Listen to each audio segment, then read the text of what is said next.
Welcome.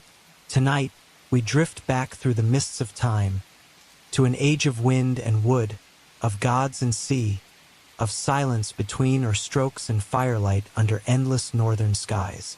This is the story of the Vikings, not just raiders or warriors, but farmers, dreamers, explorers, and keepers of an ancient world now mostly forgotten. If you enjoy calm journeys into the past, gentle storytelling, and peaceful history before sleep, please consider subscribing to the channel and leaving a like.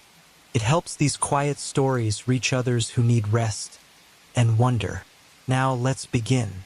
In the northern reaches of Europe, where snow-draped mountains cradle deep, cold fjords and dense forests whisper with ancient wind, the Viking Age was quietly born. Long before their names struck fear into the hearts of Christian monks, the Norse people were simply farmers, herders, fishermen, and storytellers. They lived in a land shaped by ice and sea, where the summers were short and brilliant, and the winters long, dark, and unrelenting.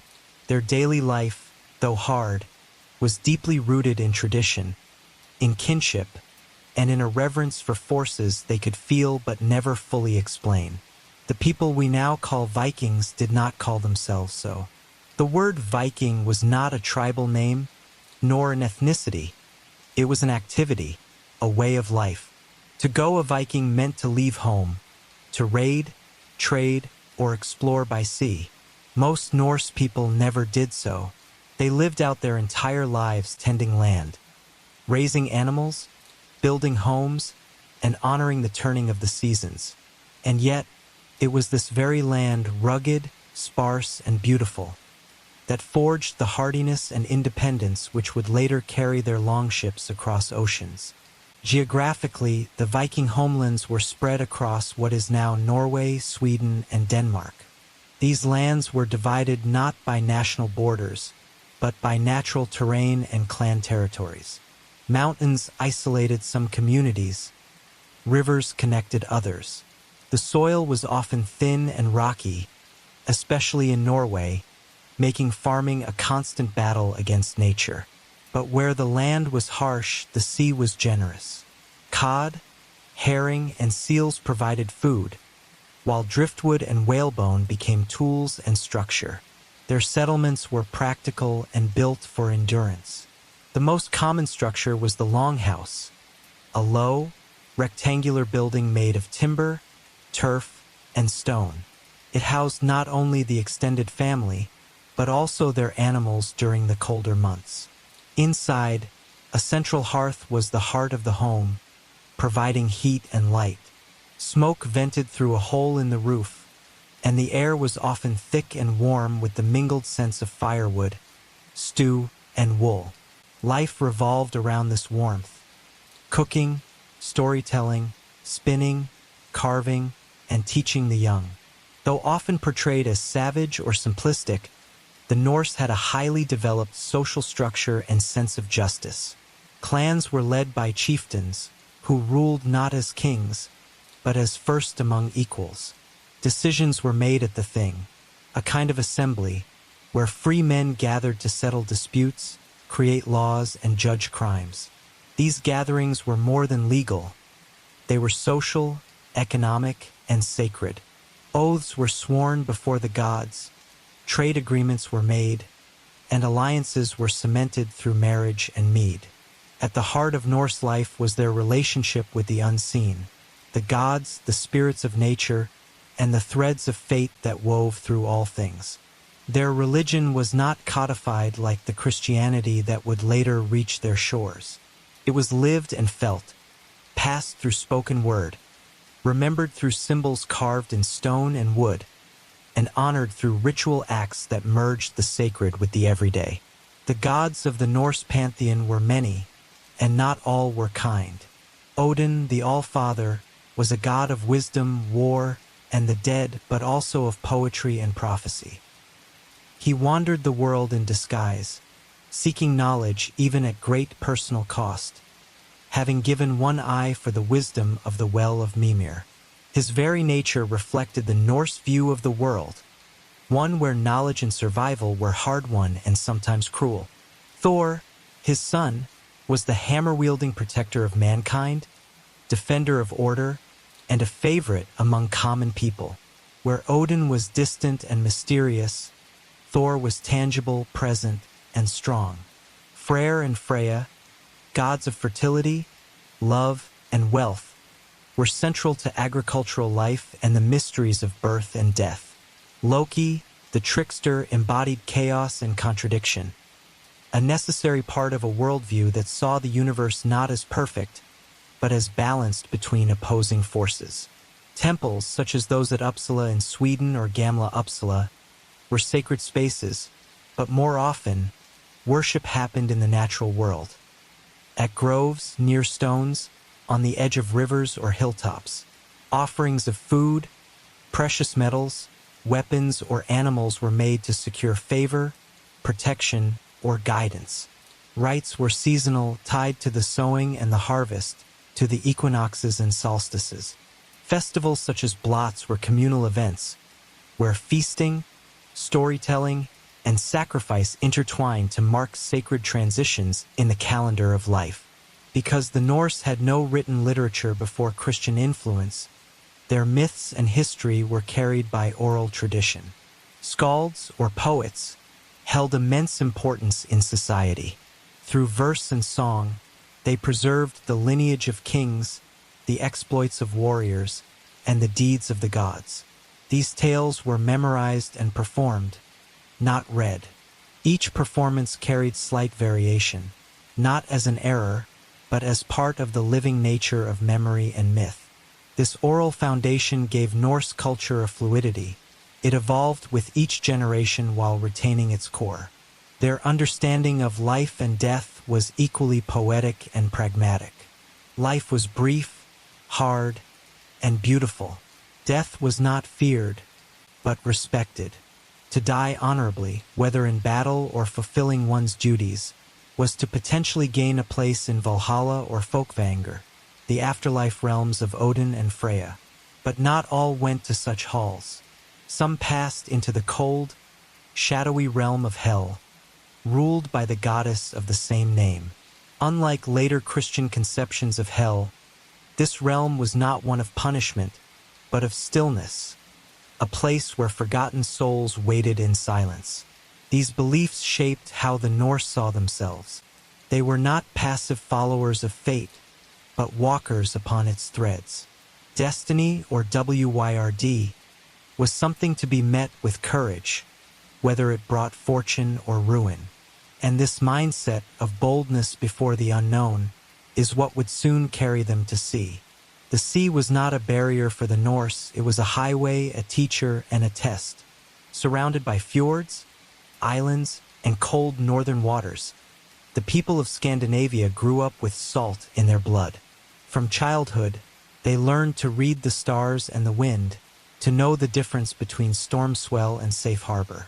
In a land where arable soil was scarce and inheritance systems fragmented family landholdings, the sea offered opportunity and escape. It was the ship that made this transformation possible.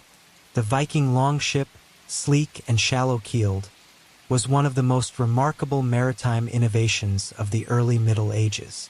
Built with overlapping planks in the clinker style, these vessels were strong yet flexible, able to ride out ocean swells and navigate rivers alike. A single ship could be powered by sail or rowed silently by dozens of oarsmen. At full speed, it could travel over 10 knots, faster than most merchant ships of the time. Its low draft allowed it to land on beaches without docks, enabling quick strikes and quick getaways.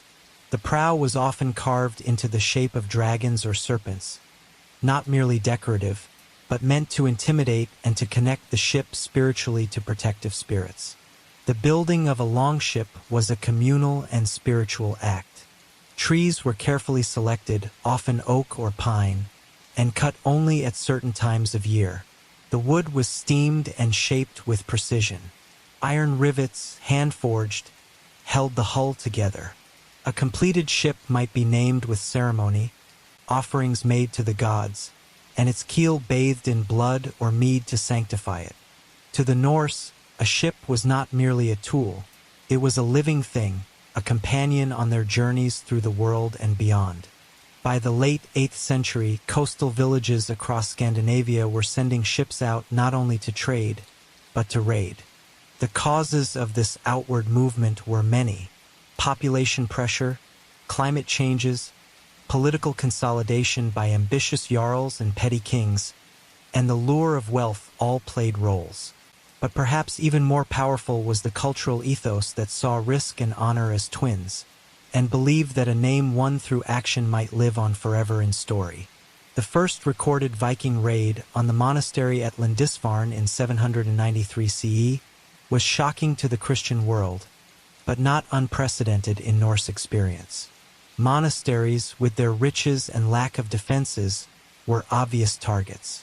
The monks' accounts, full of horror and awe, described dragon-headed ships appearing out of the mist, warriors striking with axes and fire, the sacred violated. For the Norse, this was not sacrilege. It was a strike against the powerful, a claim of strength, and a path to wealth and renown. Silver, fine cloth, jeweled reliquaries, livestock, and even captives for ransom or slavery were taken back across the sea.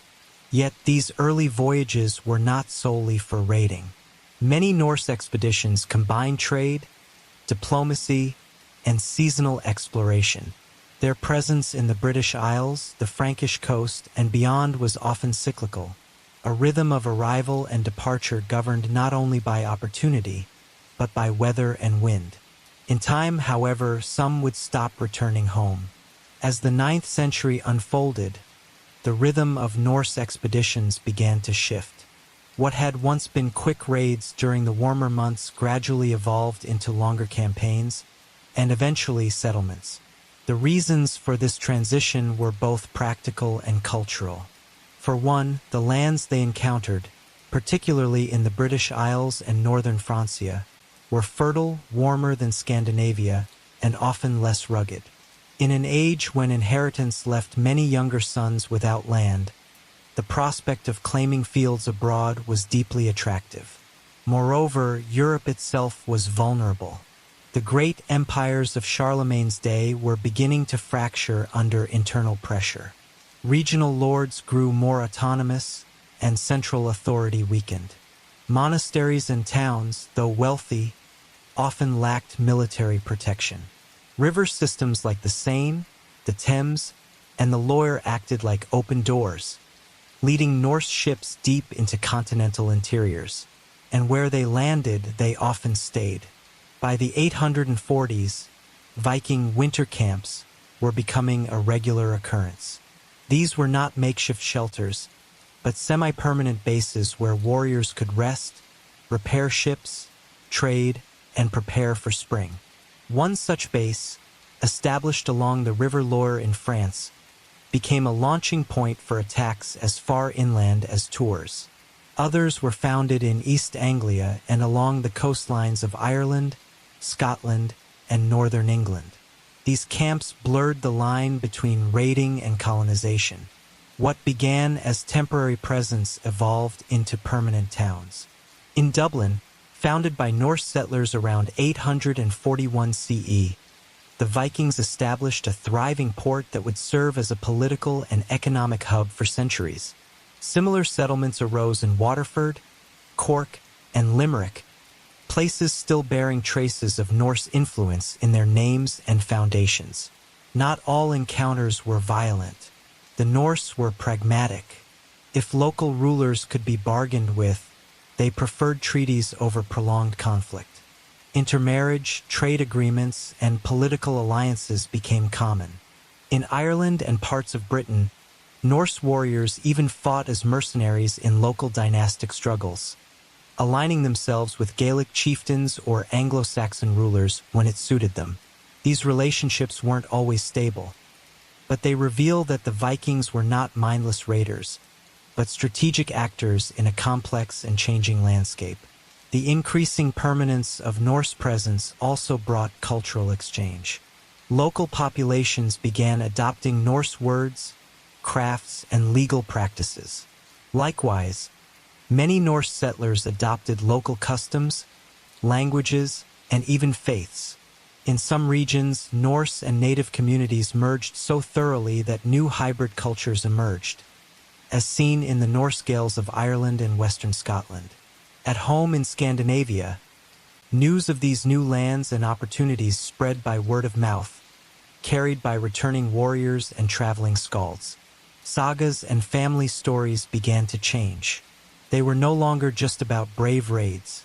They were about farms won, kingdoms founded, and dynasties begun in far-off lands.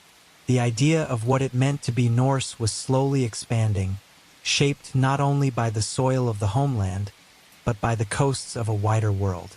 Nowhere was the transformation from raider to ruler more profound than in England, where the Norse presence became deeply entrenched.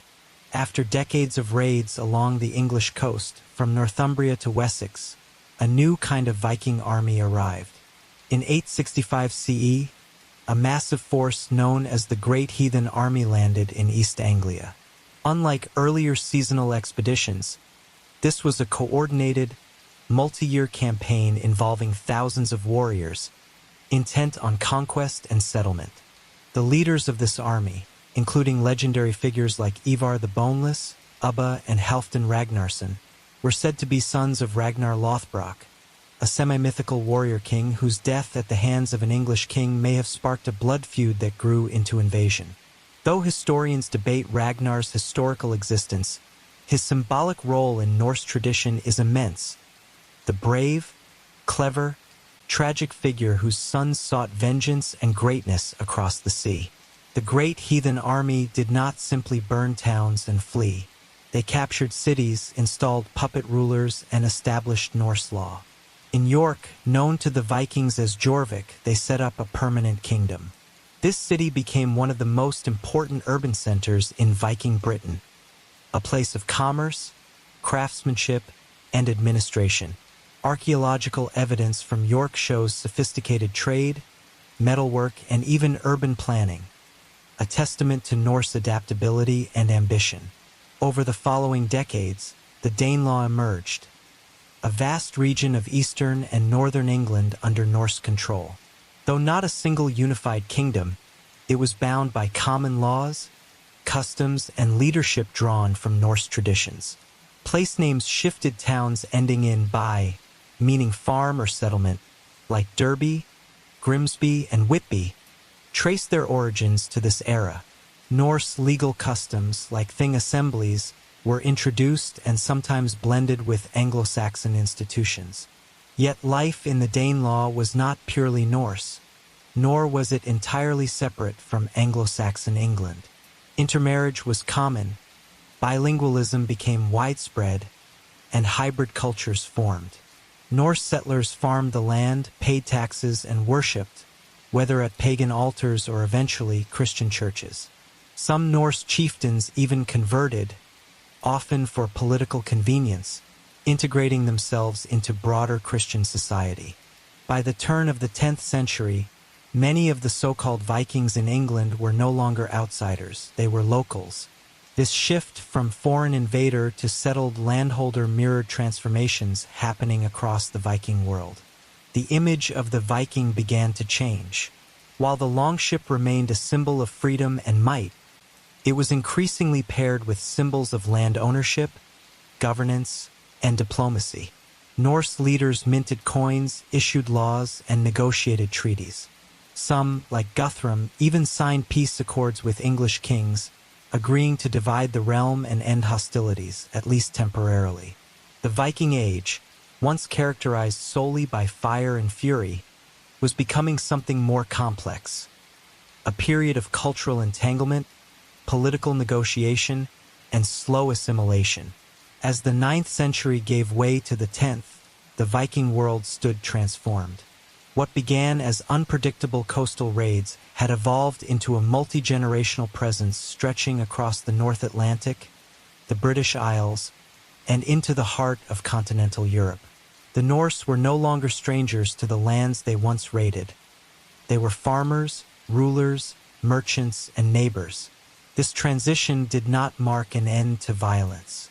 Warfare remained a constant in the early medieval world, and Norse warbands continued to clash with rival kingdoms, local powers, and even each other. But a deeper shift had taken place, one of identity. The Viking Age had birthed not only fearsome warriors, but builders of towns, fathers of dynasties, and authors of cultural change. They reshaped the landscapes they touched, both physically and politically.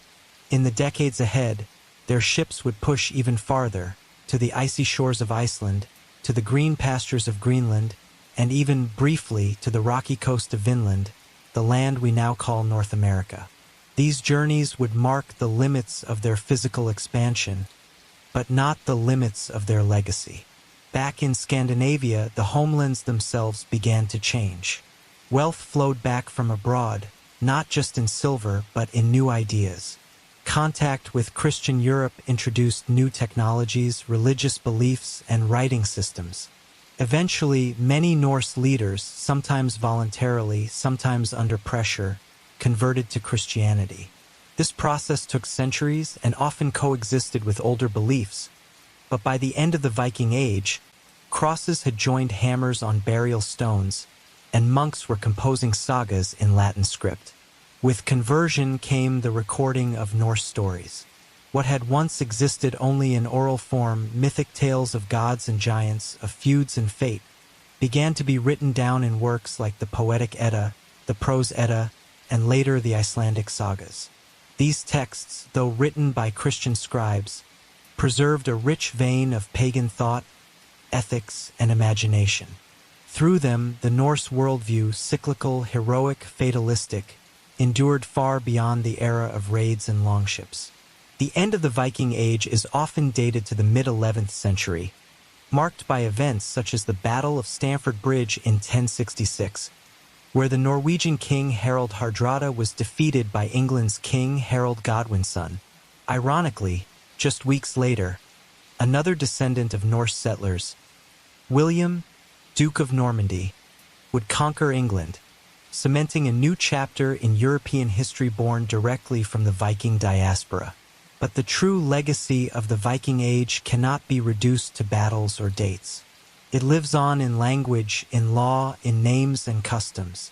It echoes in the resilience of coastal communities from Yorkshire to Reykjavik, and in the symbols we still recognize: the horned helmets that were never worn, the dragons carved on ships, the rune stones weathered by time.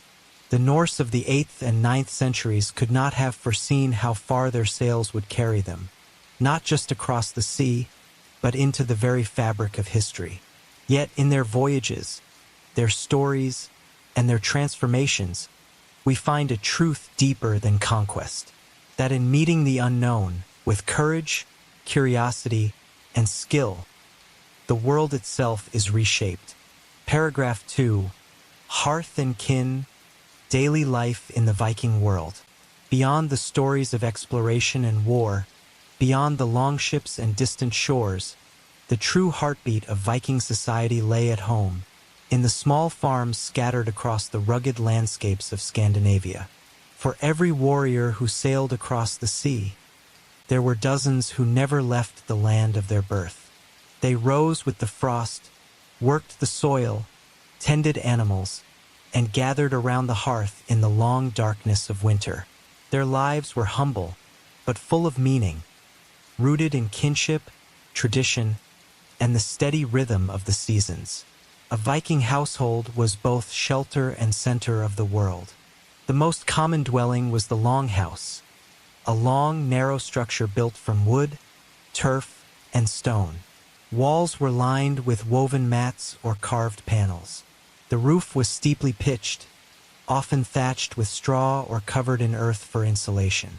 In colder regions, the entire structure might be partially sunken into the ground, preserving heat. A central fire pit, the hearth, was its soul, a place for warmth, food, storytelling, and worship. These houses often held an extended family, not just parents and children, but grandparents, unmarried siblings, and even household servants or freed slaves. Privacy, as we know it today, did not exist. Life was shared in labor, rest, and memory. Children learned by watching and doing. From a young age, they helped with chores, gathering firewood, feeding animals, spinning wool, tending crops. The gender roles were clear but not entirely rigid. Women had considerable authority in the domestic sphere. They managed the home, oversaw food storage and preparation, wove cloth, and raised children. In the absence of their husbands, often away trading or raiding, they ran the farm entirely. Marriage was both a personal bond and a family contract. Alliances between clans were often sealed through union and dowries, consisting of livestock, tools, and land, were negotiated by elders. Despite this formality, evidence from sagas and law codes suggests that women had rights to divorce, to own property, and to inherit. Widows, in particular, held respected status, especially if they managed land or wealth. The term housewife in Viking culture did not imply passivity. It denoted someone who governed the household with authority and skill. The farm itself was small by modern standards but diverse. Most families raised livestock, sheep for wool, pigs and cattle for meat, goats for milk. Chickens and geese were kept for eggs. Crops included barley, rye, oats, and root vegetables like turnips and onions. Tools were handmade and precious, passed down through generations. Seasons dictated every movement: planting, harvesting, preserving. Surplus was rare, and a failed crop could mean starvation. But cooperation was key. Neighbors shared labor during harvests and slaughter, and communal festivals broke the monotony of work with song, dance, and feasting. Outside, storage sheds, animal pens, and perhaps a sauna or bathhouse clustered around the home. A family's wealth was visible not only in their livestock or fields, but in small details: a polished bronze brooch, a carved bone comb, a fine woolen cloak dyed with imported pigments. These signs of craft and care hinted at the deeper richness of Norse domestic life, one not of gold and conquest, but of survival, dignity, and legacy. Within the walls of the longhouse, knowledge passed not through books but through stories, songs, and shared labor. The Norse had no formal schools, but education began early and was constant. A child learned by doing, watching how tools were held, how bread was baked, how wood was split, how wool was spun, how animals were cared for. Skills were taught through repetition and through presence. Grandparents told tales not just to entertain but to remember, passing on the deeds of ancestors, the wisdom of proverbs, and the warnings of the gods. Language was a living thing, shaped by tone, rhythm, and poetry. Runes, the characters of the Norse writing system, were carved into wood, bone, and stone, not used for storytelling in the modern sense, but for short inscriptions, names, memorials, charms. Writing was reserved for the sacred and the serious. Instead, the oral tradition flourished. Every community had a skald or poet, someone who remembered lineages, recited sagas, and composed verses honoring victories, marriages, or losses. Even everyday people spoke in metaphor and allusion. A good speaker was respected. A clever one, feared. The social world of the Viking farm was both tight-knit and expansive. Families lived close together, physically and emotionally. Kinship determined status, obligation, and protection. To belong to a clan meant safety, history, and expectation. Feuds between families could last generations. Forgiveness was possible, but honor had to be preserved. Law codes, such as the Gulating Law or the Frostating Law, were memorized and recited. These laws governed not only theft or murder, but marriage, inheritance, and reputation. Justice was public, debated at the Thing, where even farmers had a voice. But not all in Viking society were free. Beneath the class of landowners and free people were the thralls, slaves or bondservants, often captured in war or born into servitude. They worked the fields, tended animals, and helped in the household. Some could earn or be granted freedom, especially if they served faithfully or converted to Christianity later in the era. Thralls had limited rights, but their role in sustaining farm life was crucial.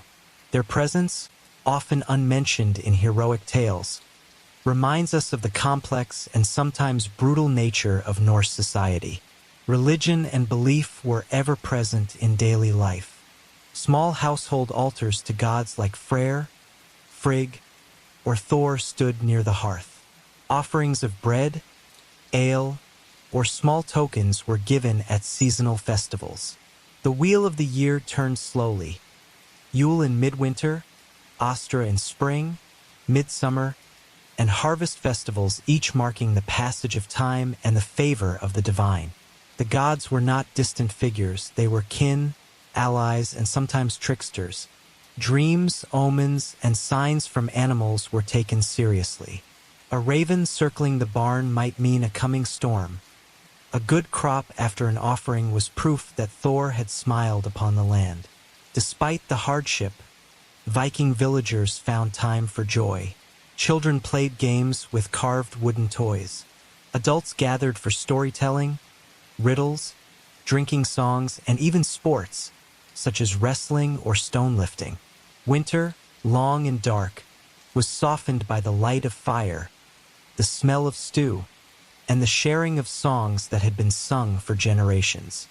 While the rhythms of planting and harvest defined much of the year, life in a Viking village was more than toil. It was also marked by craft, exchange, and the quiet satisfaction of skilled work passed down through generations. Each community, no matter how small, relied on artisans to make the tools and goods that sustained them. In these hands, survival was transformed into art. Blacksmiths were among the most respected of rural craftsmen. Their forges, fueled by charcoal and bellows, produced everything from plowshares and horseshoes to knives, hinges, locks, and the iconic Norse axe. Working iron was dangerous and sacred, the forge seen as a liminal space between fire and form. A good smith might also be a healer of sorts, fashioning amulets or protective charms believed to carry the strength of the forge itself. Likewise, woodworkers carved not just beams and bowls, but decorated chests, combs, tools, sleds, and furniture with intricate knotwork and symbols drawn from myth. Textiles were the domain of women, whose labor was both invisible and essential. Flax and wool were spun into thread using drop spindles, then woven on vertical looms into rough or fine cloth. Dyes were made from roots, lichens, and imported pigments like indigo or madder.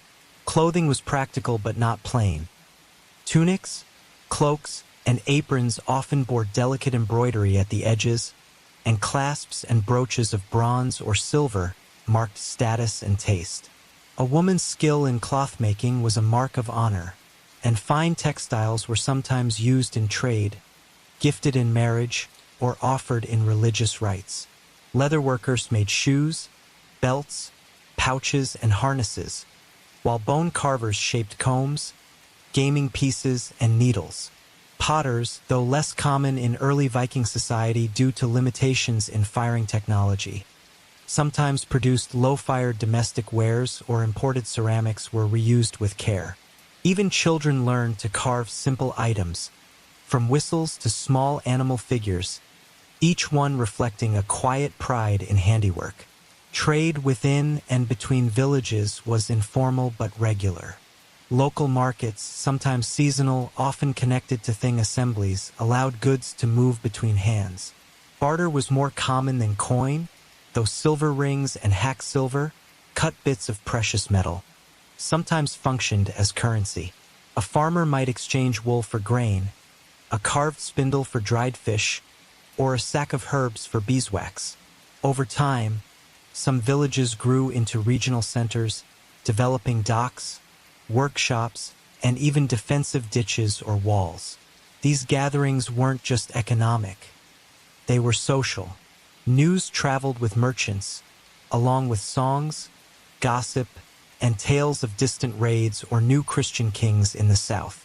People wore their best clothes, shared ale, competed in strength contests, and flirted under pine torches. For isolated communities, such events were a lifeline to the wider world. A reminder that even on the edge of the known earth, they were part of something larger. The quiet pulse of Viking rural life beat not in silence, but in harmony with earth and craft, wind and fire. These people did not simply endure. They created, remembered, and passed forward the gifts of their ancestors through everything they made. Winter was the great test of Norse life, a long, dark season that could stretch from October into April. In the far north, the sun disappeared entirely for weeks at a time. In more temperate regions, daylight lingered only a few hours.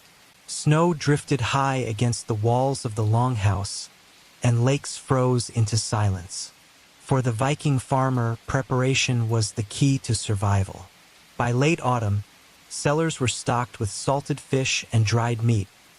Root vegetables were buried in pits, and barrels of ale and mead were sealed tight. Woolen garments were repaired, and firewood stacked high against the wind. Daily life shrank inward. Inside the longhouse, animals might be brought in to share warmth. People spent hours spinning, weaving, repairing tools, carving, and cooking. Children played quietly or listened as the elders told stories. Tales of gods and giants, of clever foxes and foolish trolls, of heroes who rode across ice and wind to win fame or fall in battle. These stories were more than entertainment. They were memory, teaching, and comfort. In a world where life could be short and uncertain, the past was a guide and a shield. Illness, when it came, was met with herbs, poultices, and prayer.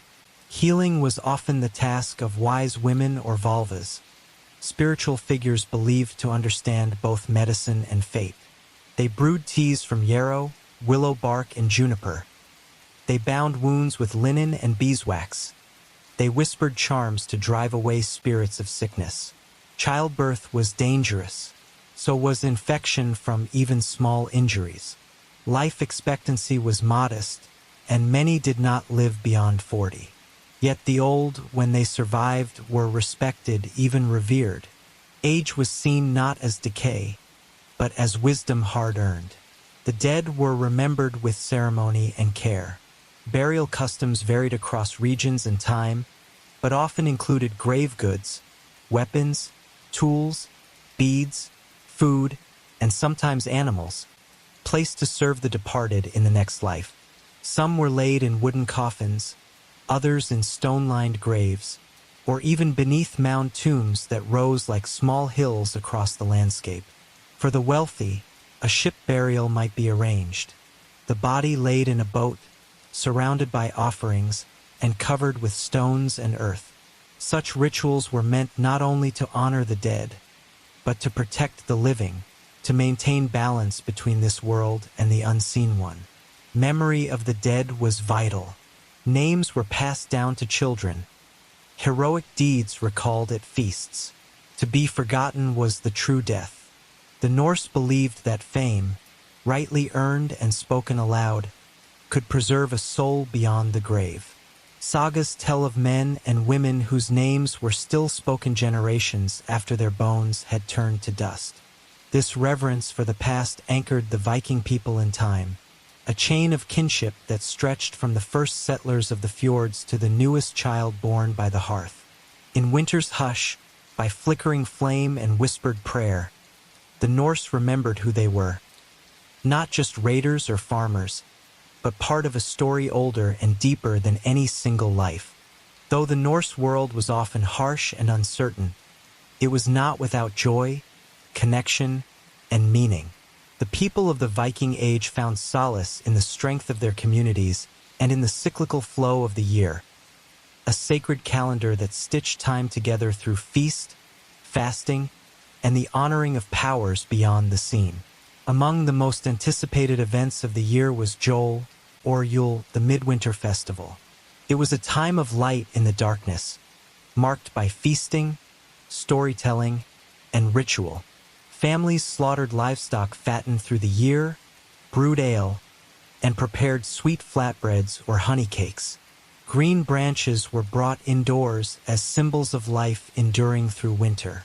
Fires were kept burning long into the night. Offerings were made to the Dazur, female ancestral spirits, and to gods like Odin, who, in the old beliefs, rode through the sky with his ghostly host during the wild hunt. It was said that those who failed to honor the old ways might be visited by misfortune. Other festivals followed the wheel of the seasons. Vetrinature, winter nights, in the fall, to mark the end of harvest and the beginning of hardship. Sigurblad in spring, to welcome the return of light and strength. And midsummer, a celebration of fertility, sun, and growth. Each of these moments brought the village together, not just in prayer or sacrifice, but in shared meals, songs, and dances around fire or pole. Religion, in the Norse world, was not centered in temples but in the rituals of daily life.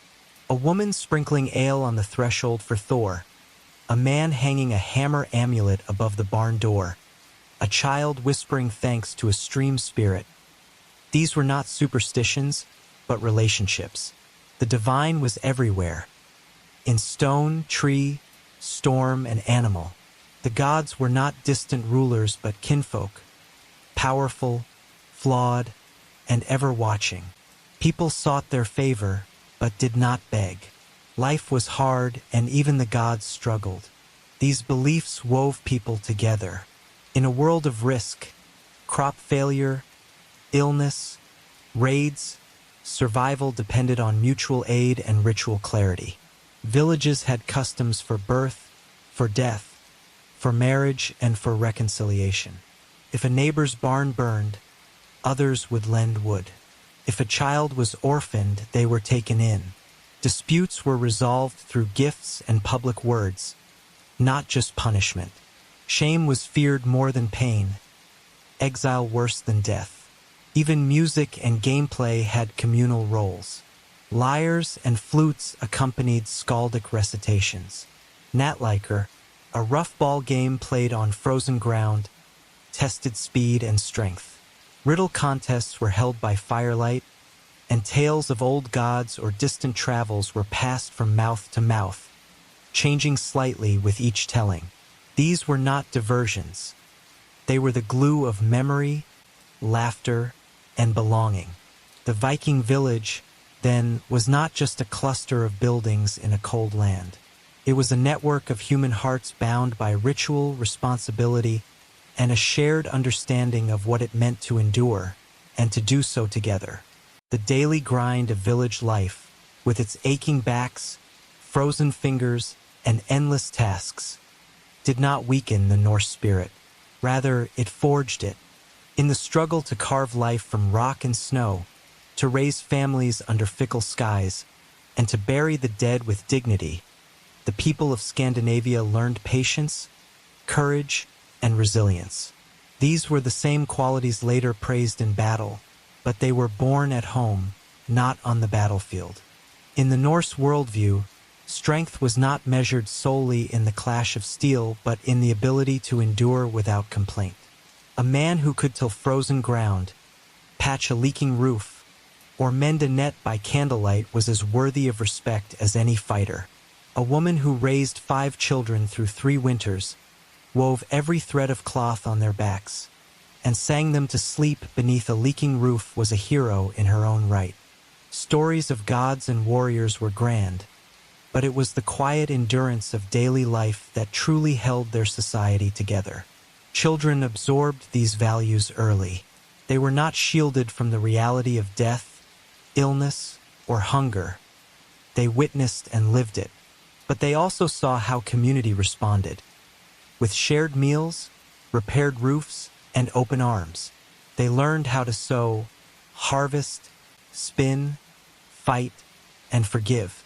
From elders, they heard tales not just of Ragnar or Sigurd, but of their own great-grandparents, people who survived the Black Winter or the Flood or the year the cattle all died. These were personal sagas, grounded in soil and sweat. In time, some of these boys would grow to join raiding crews or serve chieftains. Some girls would marry into other families or travel to Iceland or Ireland. But no matter how far they went, the foundation of hearth and kin went with them. In foreign lands, they sang the old songs. On distant shores, they planted barley as their mothers had. Even in the halls of kings, they remembered the creak of their village's loom, the taste of smoked trout, the scent of birch smoke in winter.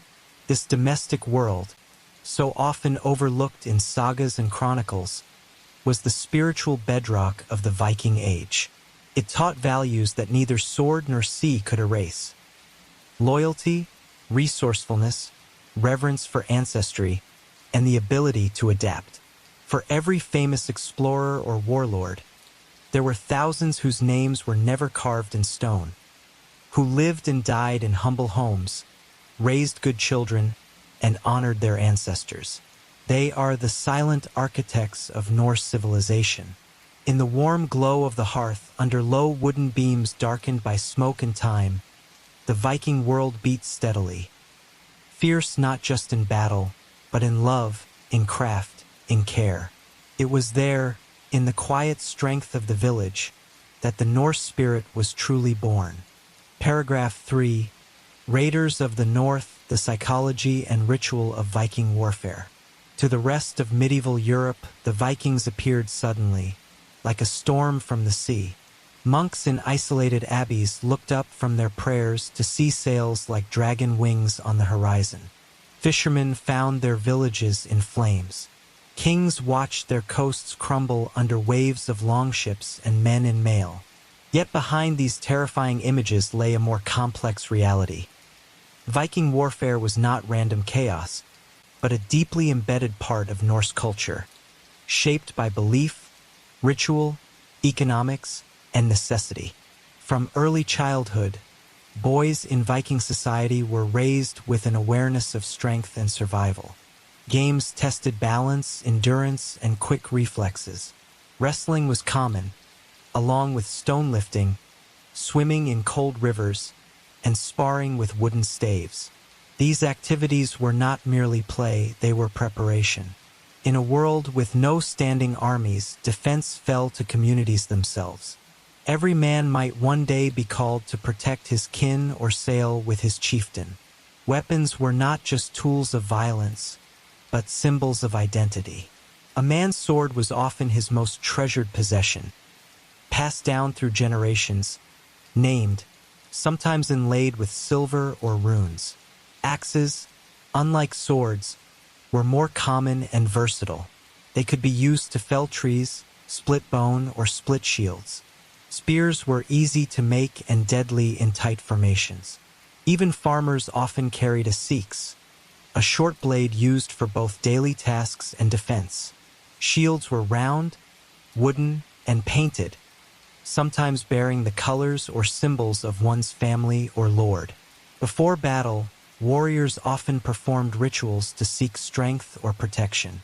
Amulets shaped like Thor's hammer were worn for courage. Some fasted before combat, believing it would make them harder to wound. Others drank special herbs or mead laced with mushrooms, trying to enter a trance-like state of fury known as berserkergang. These berserkers, warriors who fought in a frenzied, animalistic rage, were both feared and honored. Cloaked in wolf or bear skins, they were believed to be possessed by primal forces, Odin's own chosen. War was not waged year-round. The raiding season usually began in spring and ended in early autumn. Longships, fast, shallow-drafted vessels, allowed Norse crews to travel up rivers, strike deep into enemy territory, and vanish before organized resistance could form. They attacked monasteries not because they hated Christianity, but because monasteries were wealthy, isolated, and poorly defended. Silver, manuscripts, livestock, tools, all were valuable. Slaves were also taken and sold in markets as far away as Baghdad or Constantinople. But not all warfare was raiding. Honor-based feuds between families could erupt into armed conflict, sometimes lasting generations. A slighted brother, a disputed inheritance, a broken marriage pact. Any of these might spark bloodshed. Chieftains also led their men into larger battles to expand territory, defend against rivals, or fulfill alliances. Victory brought not only land or loot, but renown, which in Norse culture was as vital as breath. When Viking warriors entered the battlefield, they did so with purpose and a distinct sense of order. Though often romanticized as chaotic and bloodthirsty, Viking warfare involved real strategy, discipline, and understanding of terrain. At the core of their battlefield formation stood the shield wall, or skjoldborg in Old Norse, a tactic both defensive and aggressive, simple in design yet powerful in effect. Men stood shoulder to shoulder, shields overlapping like scales. These round wooden shields, reinforced with iron rims and a central boss, formed a nearly unbroken barrier. Behind this wall, warriors could thrust spears or axes between gaps, but they remained largely protected from direct attack. The shield wall required cooperation, each man relying on the strength and steadiness of those beside him. If one faltered, the entire wall could collapse. It was a test not just of strength but of loyalty and timing. Opposing shield walls often clashed with immense force. The sound of wood splintering, iron striking iron, and the cries of men and gods filled the air. Once locked in melee, the line became fluid, warriors trying to break through weak points, push the enemy back, or open space for flanking maneuvers. In smaller raids, these tactics were used more dynamically, ambushing lightly defended villages or catching patrols off guard. Viking commanders, often seasoned chieftains, read the battlefield with instinct and speed, valuing mobility over drawn-out sieges. Personal combat was a chance to gain honor, a word that echoed through every Viking soul. Dying bravely in battle was not simply accepted, it was exalted. Warriors believed that those who died nobly would be taken by Valkyries, mythical shield maidens of Odin, to Valhalla, where they would feast and fight forever. This belief gave Viking fighters a fearlessness that unnerved their enemies. Death was not feared, obscurity was. Fear itself, however, was a powerful force on the battlefield. Viking warriors employed not only weapons but psychological warfare. The sight of dozens of ships bearing down on a coast, the sound of war horns and drums, the suddenness of their attacks, all were designed to terrify. Some fighters painted their faces or wore the skulls of animals. Others adopted fearsome nicknames: Bloodaxe, Skullsplitter, Ragnar Harrybreeches. These names became reputations, and reputations became power. Rituals were often performed before battle. Some warriors rubbed themselves with ash or blood. Others uttered charms or invoked Odin with specific chants. It was not uncommon for seers or Valvas to predict the outcome of a battle, and if their words were ominous, some warriors might refuse to fight at all. Fate, WYRD, was believed to be woven by the Norns, mythic weavers of destiny, and though it could not be changed, it could be faced with courage. Ultimately, Viking warfare was a reflection of their worldview. The world was hard, glory fleeting, and memory eternal. A warrior might live only 20 winters, but if his name was sung at the fire generations later, then he had truly won. As their sails spread farther across the sea, Viking warfare evolved from lightning raids into sustained campaigns and even full-fledged invasions. What began as seasonal plundering soon turned into settlement, diplomacy, and political transformation. From the mist-covered coasts of Britannia to the sunlit rivers of the east, Norse warriors left their mark not just with axes, but with ambition and adaptability. In England, the The first major recorded raid took place in 793 CE at the monastery of Lindisfarne. The attack shocked Christian Europe, not merely for its violence, but for its sacrilege. Yet it was only the beginning. Over the following decades, raids intensified along the coasts of Northumbria, Mercia, and Wessex. By the mid-9th century, entire Viking armies, known in Anglo-Saxon chronicles as the Great Heathen Army, landed in England not just to raid, but to conquer. Led by warlords such as Ivar the Boneless, Ubba, and Halfdan Ragnarsson. These forces captured cities, installed puppet kings, and divided land among their followers. Regions like York became Norse strongholds. Treaties like the Danelaw carved England into spheres of influence, and Norse settlers began farming, marrying locals, and integrating into Anglo-Saxon life. Still, warfare never ceased entirely. Alliances shifted, and new generations rose to reclaim, resist, or reinforce Norse rule. To the south, Viking longships breached the River Seine, laying siege to Paris in 845 CE under the fearsome Ragnar Lodbrok, if the sagas are to be believed. Later attacks saw more organized armies extract tribute or Danegeld from Frankish rulers in exchange for peace. Eventually, in 911 CE, the Viking chieftain Rollo was granted land in what became Normandy.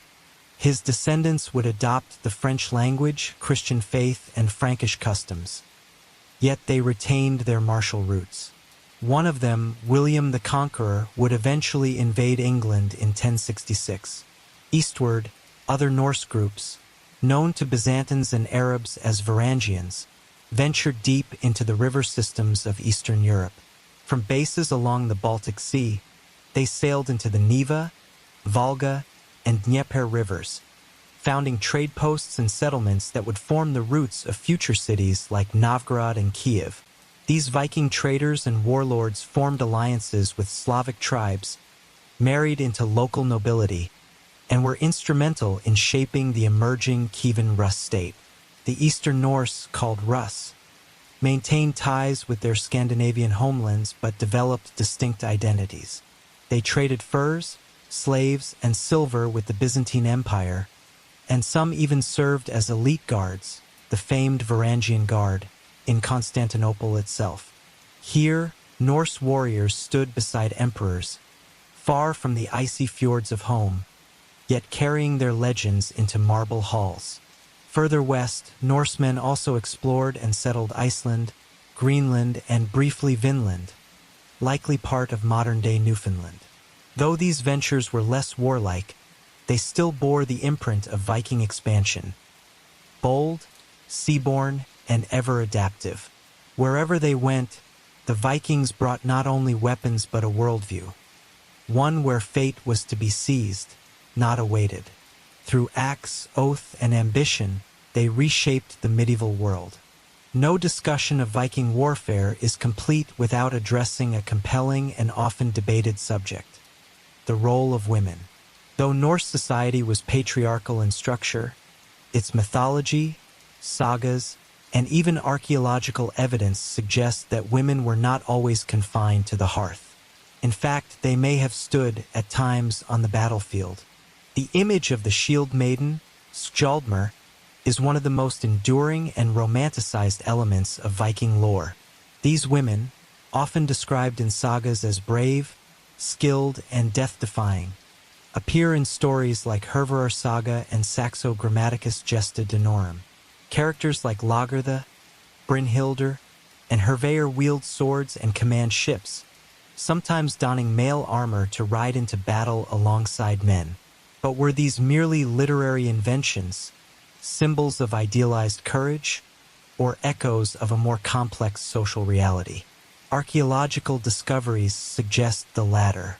In 2017, researchers confirmed that a well-known burial site in Birka, Sweden, long believed to be that of a male warrior due to its weaponry and strategic gaming pieces, actually belonged to a biologically female individual.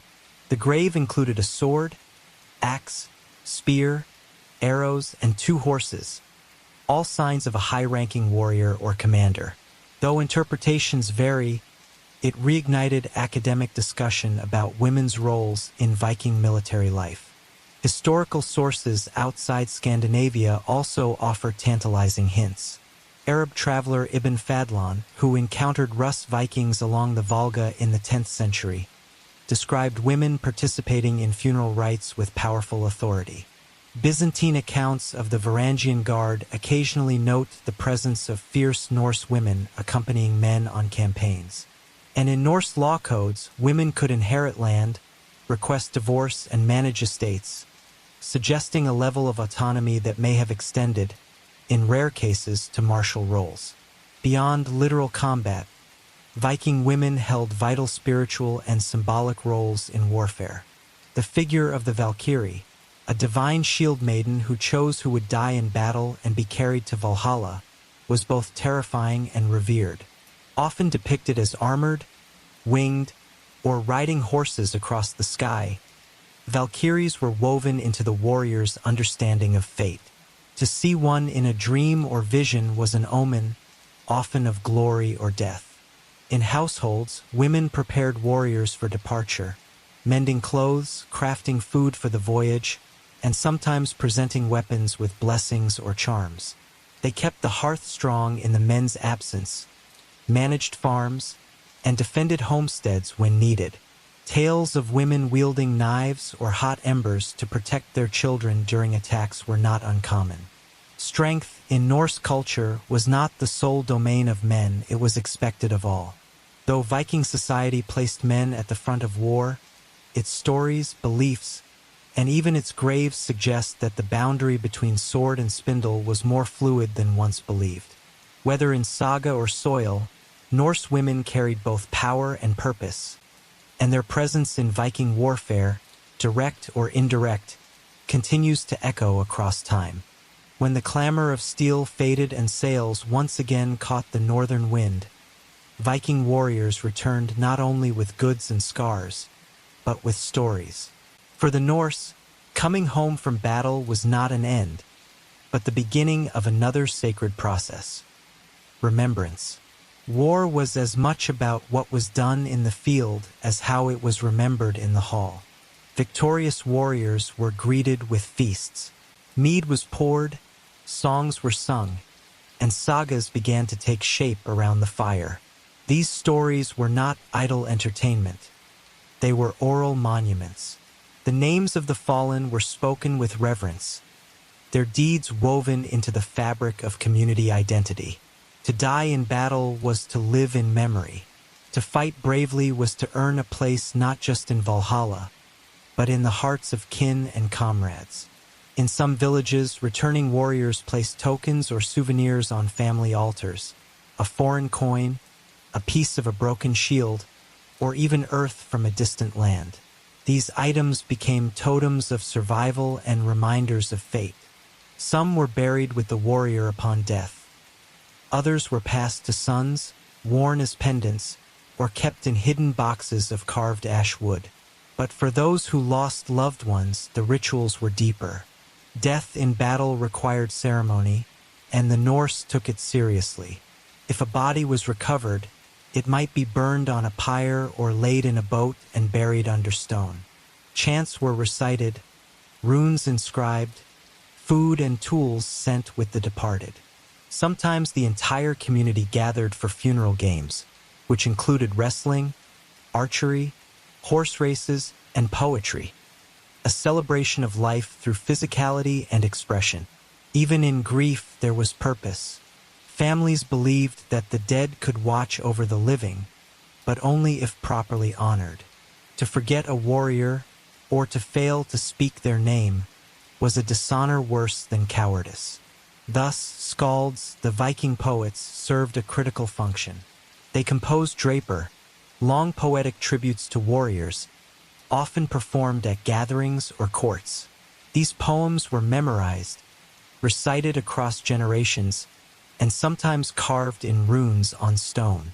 Some warriors commissioned runestones before they died, inscribed with their own exploits, almost like an early autobiography. These stones still stand today across Scandinavia, silent but enduring.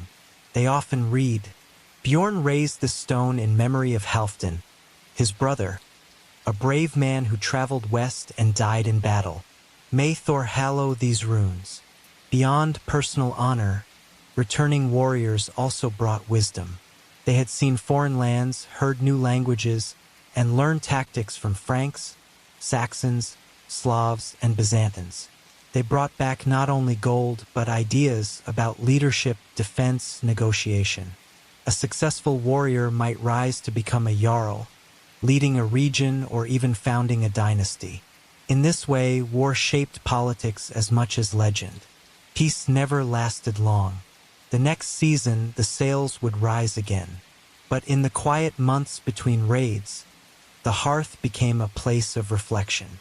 The sword rested on the wall, but the memory of its use lived on in stories, in stones, and in the eyes of those left behind. To the Norse, war was not a deviation from life, it was an extension of it.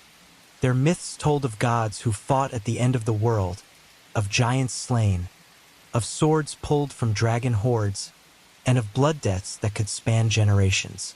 But even within these cosmic struggles, a familiar rhythm pulsed. Loyalty, vengeance, courage, and fate.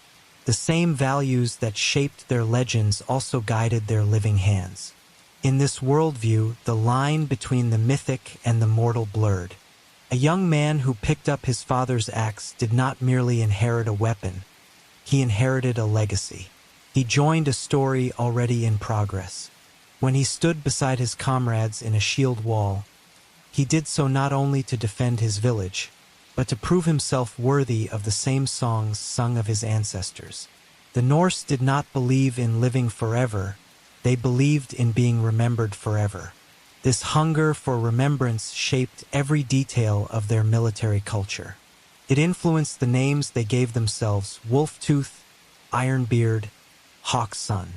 It colored the carvings on the bow of a longship, the ironwork of a helmet, the runes on a sword's pommel.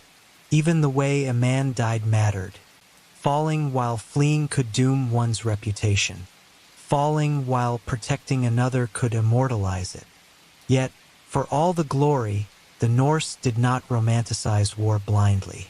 Their sagas speak often of grief, of brothers lost, of widows weeping beside icy shorelines. Even gods mourn.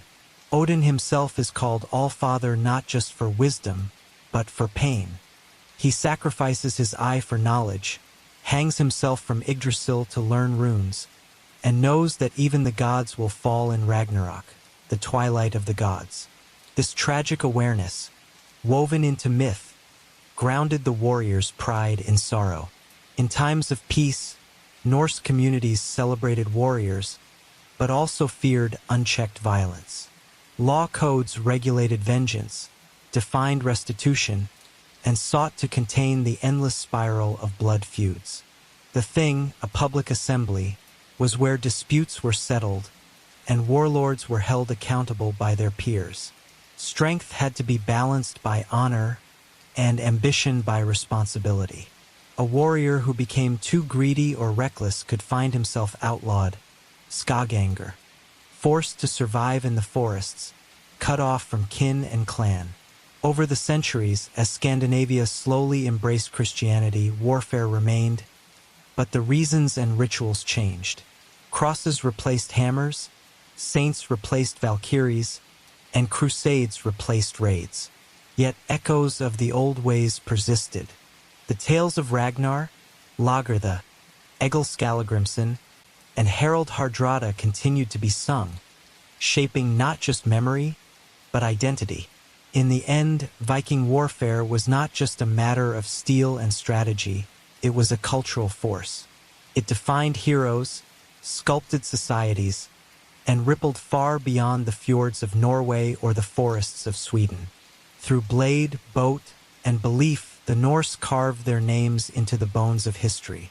And though the longships now rest beneath earth and sea, and the gods no longer walk the skies, the legacy of those raiders, their songs, their stones, their sagas, still whisper on the wind. Paragraph 4. land of ice and fire, Norse exploration and the settlement of the North Atlantic. When the world ends at the sea, only the bold sail beyond it. For the Norse people of the 9th and 10th centuries, the open ocean was not a barrier, it was a challenge, a pathway to possibility. Their wooden longships, with shallow keels and flexing planks, were marvels of design. Able to slice through rivers and ride the swells of the open North Atlantic, they allowed Norse explorers to reach farther than any of their European contemporaries. But unlike raiders seeking plunder, these sailors sought something else: land to live on, freedom, a new beginning. The first great leap came around 860 CE, when Norse settlers turned their eyes toward the misty horizon and discovered a green, uninhabited island, Iceland. Early tales, such as those preserved in Landnámabók, the Book of Settlements, describe how a mix of Norwegian chieftains, exiled families, and adventurous farmers crossed hundreds of miles of treacherous sea to reach this volcanic land. Some came fleeing conflict with Norwegian kings, others seeking fertile ground, and others simply to test fate. What they found was both beautiful and brutal.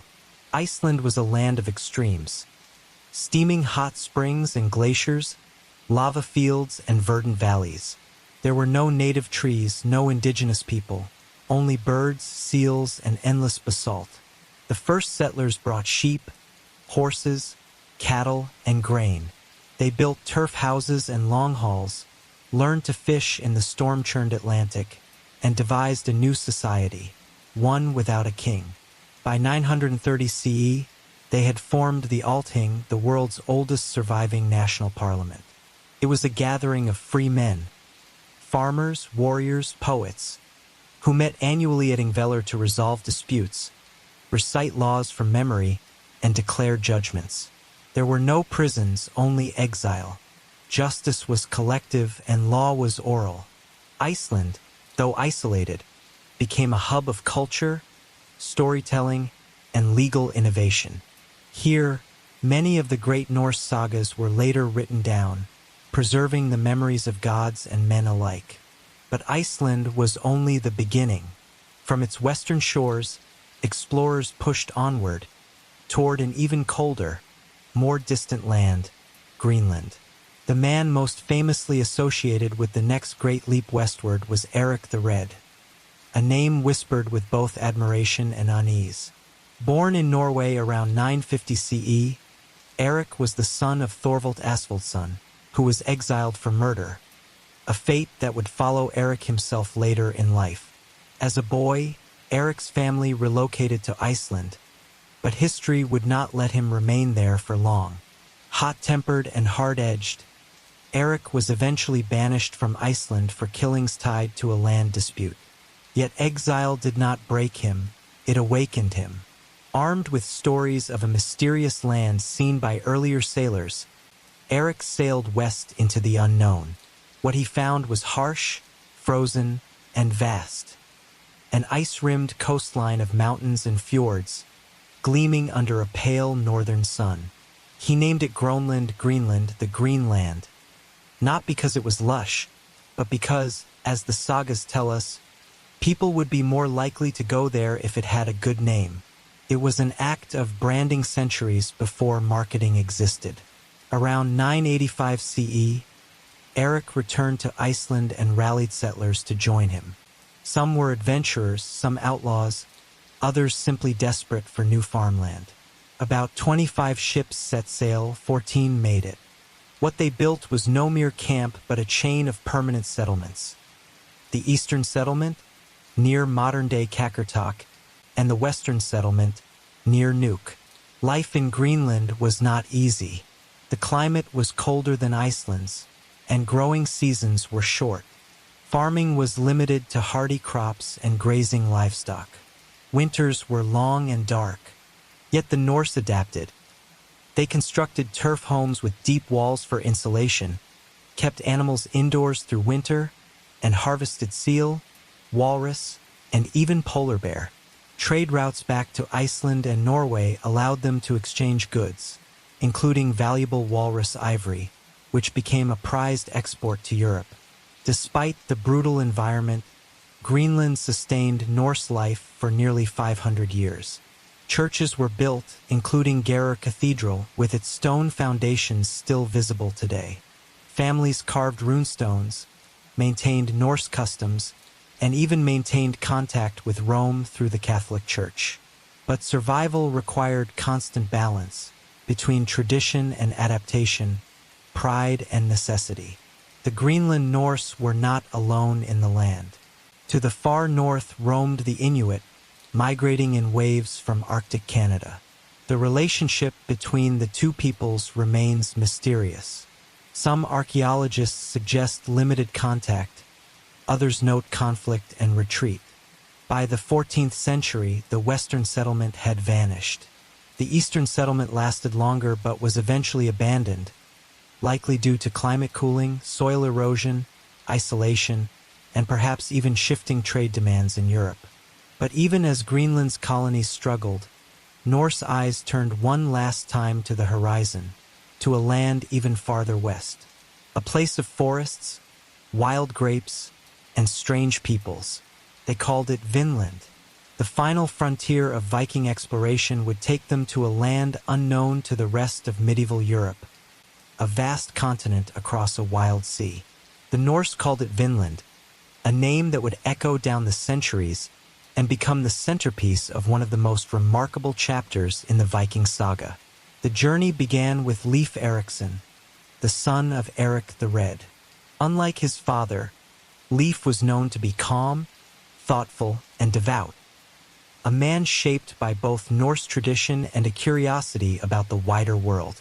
According to the saga of the Greenlanders and the saga of Eric the Red, Leif heard tales from a sailor named Bjarni Herjolfsson, who had sighted land far to the west but never made landfall. Leif resolved to go where Bjarni had not. Around 1000 CE, Leif and his crew set sail from Greenland, guided by instinct, courage, and ancient seafaring knowledge. After days at sea, they came upon a rocky, barren land, possibly Baffin Island, which they called Helgeland, land of flat stones. Further south, they found a wooded region, likely Labrador, named Markland or Forest Land. Eventually, they reached a temperate area with rivers, wild grapevines, and grassy meadows. This was Vinland, the land of wine. Many scholars believe this was Newfoundland, particularly the site known today as Lance Aux Meadows, where archaeologists in the 1960s unearthed the remains of Norse-style buildings, turf longhouses, workshops, and even a forge. Radiocarbon dating places the site squarely in the Viking Age, making it the earliest known European settlement in North America, 5 centuries before Columbus. In Vinland, the Norse built temporary dwellings, gathered timber, fished, hunted, and explored the surrounding land. They encountered what the sagas describe as the Skrælingjar, likely the indigenous Beotic or related peoples. Relations were strained from the start. Though initial interactions may have been peaceful or curious, they quickly turned hostile. One saga recounts a Norseman being killed by an arrow. Another describes a deadly ambush. The Norse, despite their skill in battle, realized they were vastly outnumbered and far from home. After only a few years, the Vinland settlement was abandoned. The Norse had reached North America, but they would not remain. Without reinforcements or safe trade routes, and facing persistent conflict, they returned to Greenland and Iceland. The dream of Vinland faded into legend, yet the memory remained. For centuries, skalds and storytellers would speak of a brave voyage to a fertile western land, where the sun set late and the grass was sweet. Though the exact location and scope of Vinland remain debated, the truth is undeniable. The Norse were the first Europeans to set foot in the New World, and they did so not with maps or monarchs, but with instinct, experience, and the eternal Norse desire to go just beyond the edge. Back in Greenland, as the centuries wore on, the Norse settlements entered a long twilight. What had once been a bold and hopeful new beginning gradually turned into a struggle against the elements, against silence, and finally against time itself. The eastern settlement, the larger of the two main colonies, thrived in its early years. At its height, it may have supported between 3,000 and 5,000 inhabitants, spread across dozens of farmsteads.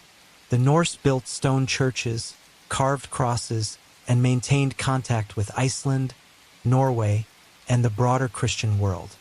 Gerar, the seat of the bishopric of Greenland, even had its own bishop, and letters from the Vatican occasionally referenced this remote Christian outpost.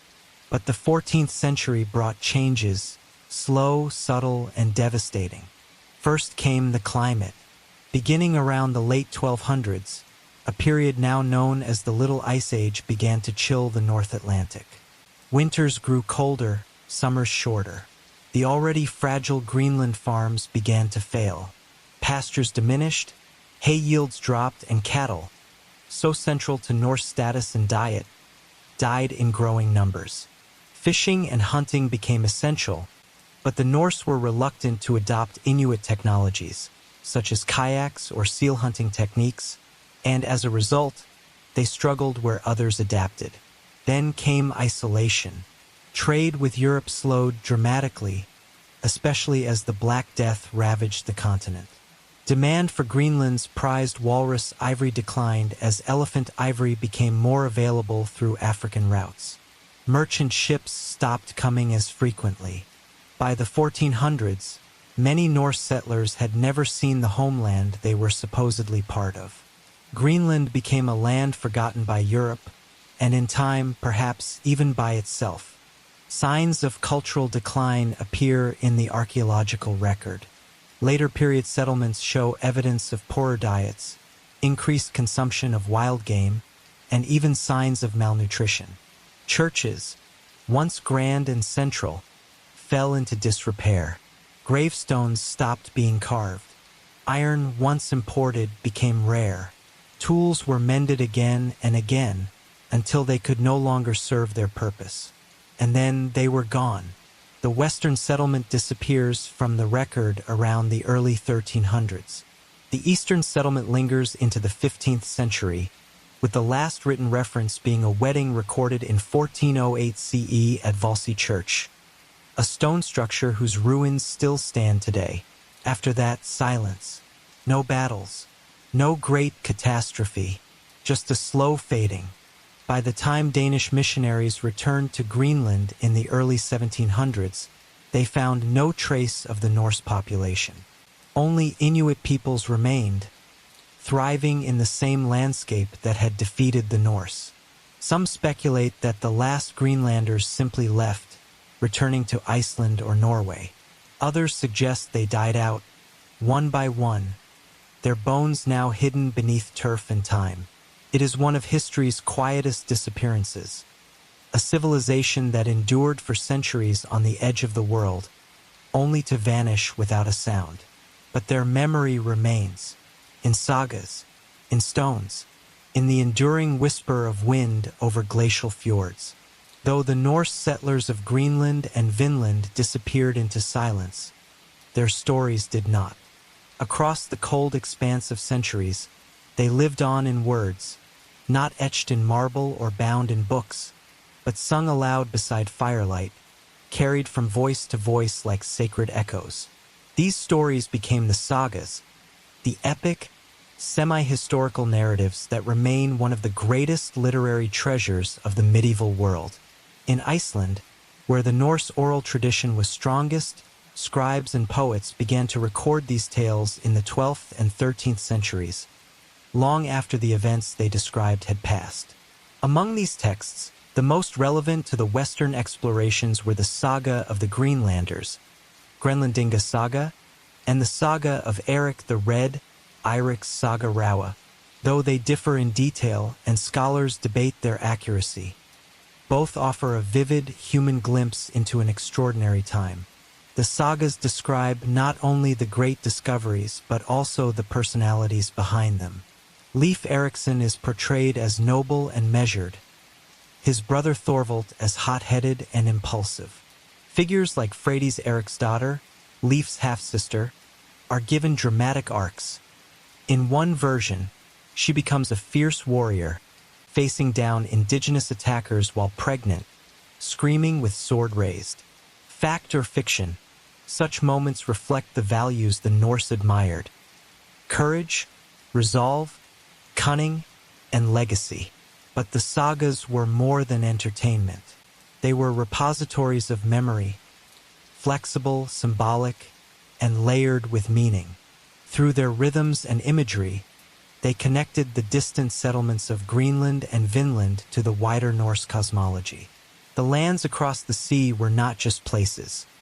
They were parts of a mythic geography, where the boundary between real and legendary blurred. In this way, Vinland became more than a failed colony. It became a metaphor for exploration, for boldness, and for the desire to push against the edge of the known world. Just as the gods of Asgard sent Thor and Odin into the unknown, so too did the sons of Eric the Red. Their successes and failures became lessons, not of maps and trade, but of identity. The preservation of these stories was not guaranteed. Iceland's unique combination of literacy, isolation, and cultural reverence made it a rare incubator for memory. Unlike in other parts of Europe, where oral traditions faded under the weight of conquest and conversion, the Norse sagas were treated as cultural scripture. Monks and laymen alike copied them, not merely to preserve facts, but to keep the past alive in a world rapidly changing. Centuries later, when European historians rediscovered these texts, they were treated with skepticism. How could Vikings have reached America before Columbus? It wasn't until the 20th century, with the discovery of Lance Aux Meadows, that archaeology confirmed what the sagas had whispered all along. Thus, the Norse legacy of exploration, though physically erased from Vinland and Greenland, survived through the sagas. Ink became the vessel where ships once sailed. Words, the tools by which memory endured. The Norse exploration of the North Atlantic stands today as one of history's quiet marvels. A saga not of empires or conquest, but of endurance, ambition, and the will to reach beyond the edge of the world. Long before compasses or detailed maps, before caravels or imperial charters, Viking sailors crossed vast, icebound oceans using sunstones, stars, wave patterns, and the memory of those who sailed before. Their journeys were not funded by kings or fueled by global trade. They were deeply personal, driven by land hunger, exile, or the restless pull of the unknown. What they achieved reshaped the boundaries of medieval geography. In a time when most Europeans saw the world as ending at the horizon, the Norse discovered that it continued with forests, rivers, and even other peoples. They expanded the known world not through domination, but through presence. They settled in Iceland, survived in Greenland, and set foot on the coast of North America, the first known Europeans to do so. But their story is more than a list of discoveries. It is a tale of fragile triumphs and noble failures. In Iceland, they built a society governed by law and saga. In Greenland, they clung to life against the cold for 500 years. In Vinland, they glimpsed the future and let it go. And then, like so many of their ships, their settlements slipped below the horizon. Still, the Norse were not forgotten. Their stories continued in oral tradition, in carved stone, and in the collective memory of a people who had always known that nothing, not ice, not death, not time, could truly silence a name once spoken. Today, remnants of their world still whisper from windswept ruins. Turf walls buried beneath moss, broken combs carved from bone, rusted nails from vanished longships. These are not the relics of empire, but of families, dreamers, and explorers who stood at the edge of the known and dared to say, farther. And in doing so, they left behind not monuments of marble, but legends, stories that endure not because of their conquest, but because of their courage. In the shadow of the glaciers, In the silence of abandoned fjords, their spirit lingers still. Paragraph 5. Faith and fate, Norse mythology, Christianity, and the spiritual life of the Vikings. For the Norse people, the world was alive with hidden meaning, a place where gods walked unseen. The wind carried whispers from the beyond, and every tree or stone might hold memory or warning. Before the arrival of the Christian cross, the Norse spiritual world was shaped by polytheism, mythology, and ritual, a rich and complex belief system passed down through poems, symbols, and ancestral memory. At the heart of Norse cosmology stood Yggdrasil, the great world tree, whose branches touched all realms of existence. It connected Asgard, home of the gods, to Midgard, the human world, to Hel, the land of the dead, and beyond. The cosmos was not linear, but interwoven, ruled not by logic, but by destiny. Central to that destiny were the Norns, female spirits who wove the threads of every person's fate. Even the gods could not escape what had been woven. Life was not random to the Norse, it was fated, yet still full of personal choice. A warrior might die by axe or old age, but how he faced that death defined him. Honor mattered more than survival. The Norse pantheon was led by Odin, the one-eyed All-Father, god of wisdom, war, and death. He sacrificed his eye at the well of Mimir for knowledge, and hung himself from Yggdrasil for 9 nights to gain the secret of the runes. Odin was not just a god of power, but of pain and insight, the kind of deity who earned his strength through loss. Then there was Thor, the thunder wielder, beloved by farmers and warriors alike. He protected Midgard with his hammer, Mjolnir, and was known for his strength and his appetite. Freya, the goddess of love, fertility, and war, chose half of the slain warriors to reside in Folkvangr, her hall, while Odin took the other half to Valhalla. There were dozens more: Loki, the trickster; Tyr, the one-handed god of law; Hel, the ruler of the dead. Worship was local and personal. There were no central temples, no formal clergy, only Gore, chieftain priests, who led sacrifices and rites. Sacred groves, waterfalls, stones, and burial mounds served as places of offering. The Norse made blots, ritual feasts where animals, and in earlier times perhaps even humans, were sacrificed to the gods. Blood was sprinkled, mead was shared, and prayers were offered, not for salvation, but for strength, protection, and good harvests. The line between myth and daily life was thin. Runes were carved for guidance. Dreams were treated as omens. A raven flying east could signal war. A wolf's howl at dawn might mean death. Even ships were sometimes given names from myth, as if the vessel carried not just sailors but spirits. To the Norse mind, death was not an end, but a transition, a crossing into one of many possible realms beyond the mortal world. Where a soul would journey after death depended on how a person lived, how they died, and the hidden will of the gods. The afterlife was not singular or dogmatic. It was diverse, layered, and deeply connected to a person's honor, deeds, and fate.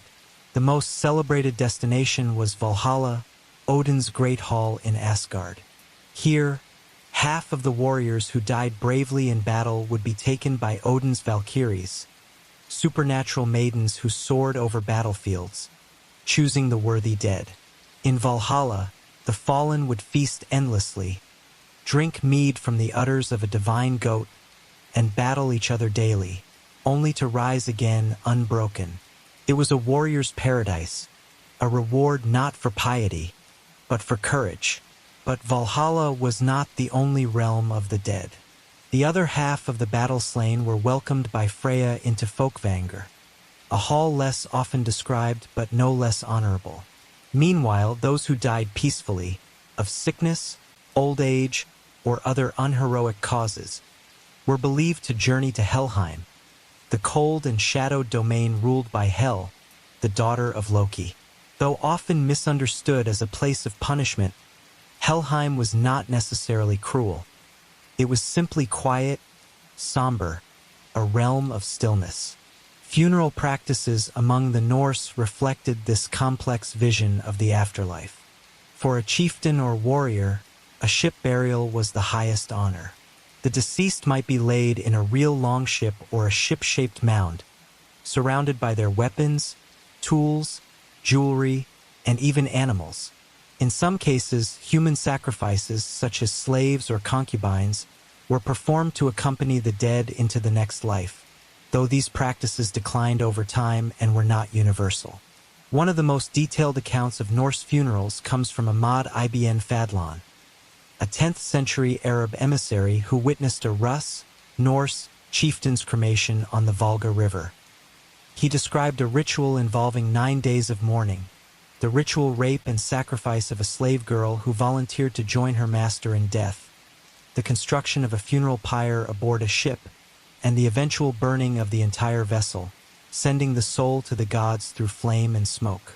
To modern ears, it is brutal, but to the Norse, it was a sacred passage. For more common folk, burial might involve a simple grave, often with grave goods, tools, a sword, a comb, even a favorite cloak. These items were not seen as symbolic, they were practical. The afterlife was thought to mirror life, and a person would need their possessions on the other side. Over time, burial mounds dotted the Norse landscape, small hills rising from the earth like silent markers of past lives. These mounds were often treated as sacred. People left offerings on them, walked around them in ritual circles, and believed that spirits, the ancestors, still lingered nearby, watching over farms, families, and fate. By the late 10th and early 11th centuries, a quiet but unstoppable tide began to wash over the Norse world, the tide of Christianity. What began as foreign whispers from monks and missionaries soon became royal decrees and sacred conversions. The old gods, once etched into every carving and sung through every saga, now stood beside the cross in uneasy coexistence, or faded into memory.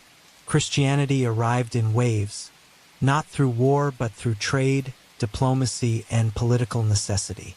As Norse rulers sought alliances with Christian kingdoms in England, France, and the Holy Roman Empire, adopting the new faith became a strategic move. Conversion was not always spiritual. It was also pragmatic, opening doors to new treaties, legitimizing rule, and avoiding external pressure. One of the first major rulers to convert was Harald Bluetooth Gormson of Denmark in the mid-10th century. His acceptance of Christianity helped unite Denmark and mark the beginning of state-sanctioned religion in the region. In Norway, Olaf Tryggvason and later Olaf II Haraldsson, Street Olaf, aggressively promoted Christianity, often by force. Pagan temples were burned, images of Thor and Odin destroyed, and those who resisted baptized at sword point or exiled. In Iceland, the transition was less violent but no less significant. In the year 1000 CE, during the Althing, Iceland's Great National Assembly, the decision was made to officially adopt Christianity. It was a remarkable moment. Rather than war, it was debate and consensus that determined the spiritual future of a people. A compromise was struck. Public worship of pagan gods was outlawed, but private rituals could quietly continue for a time. For many, the shift in faith was not an instant transformation, but a gradual blending. Old symbols remained even as crosses were raised. A church might be built near an ancient burial mound. Thor's hammer pendants slowly gave way to crucifixes, but both coexisted for decades. Some runestones even bore both the sign of the cross and inscriptions to Odin or Frey. The theological differences were profound. Christianity emphasized salvation, sin, and a singular God. Norse belief emphasized honor, fate, and a pantheon of deities. Christianity promised eternal life through grace. Norse faith offered remembrance in song and story, or perhaps a seat in Valhalla. For the common Norseman, these shifts were likely confusing, even contradictory. What did it mean to pray to a god who forgave weakness when your ancestors had praised strength? What became of the Norns when now one god supposedly controlled fate? But with time, a new culture emerged, one that preserved elements of the old while embracing the new. Churches were built from Viking wood, decorated with dragon head carvings and Nordic interlace. The stave churches of Norway, with their steep roofs and shadowed halls, remain today as symbols of this strange fusion, Christianity dressed in the skin of myth. The Norse gods did not die in fire or blood. They simply faded, retreating into saga and stone, where they remain not as rivals to the cross, but as echoes beneath it. Long before churches were raised and priests donned robes, the spiritual life of the Norse was guided by a different kind of clergy: gore, valvas, sideworkers, and other practitioners of ritual and rune. These figures did not read from scripture or preach redemption, but instead acted as intermediaries between the seen and unseen, the living and the gods, the world and its fate. In Norse society, a gwa, plural, gore, was often a chieftain who held both political and religious authority. He was not a priest in the Christian sense, but he led blots, sacrificial rituals, maintained sacred sites, and performed rites to honor the gods and protect the community. His power was rooted not in theology, but in tradition, reputation, and the trust of his people. Alongside the gore stood another kind of spiritual figure, more mysterious, more feared: the Valva. The Valva, or seeress, was a female prophet, trained in the arts of seer, a form of Norse magic and trance work associated with seeing and shaping fate. In a society often focused on warriors and kings, the Valva held deep symbolic power. She could bless or curse, foresee doom, and speak with the dead. Her rituals involved singing chants, galder, entering ecstatic states, and wielding staffs or sacred symbols. One of the most famous descriptions of a Valva comes from the saga of Eric the Red, in which a richly dressed prophetess arrives at a Greenland farm during a famine. She is seated on a high platform, given a ceremonial meal, and asked to speak of the future. Her words are delivered slowly, with eerie calm, as the entire household listens in reverent silence. In the mythological poem Völuspá, the prophecy of the seeress, a Valva is summoned by Odin himself to recount the creation of the world and foretell its end, Ragnarok. It is a powerful symbol of how even gods required the guidance of fate weavers. The practice of seer was seen as deeply potent and perilous. It was often associated with women, though male practitioners existed, notably Odin himself, who was said to have learned seer through Freya.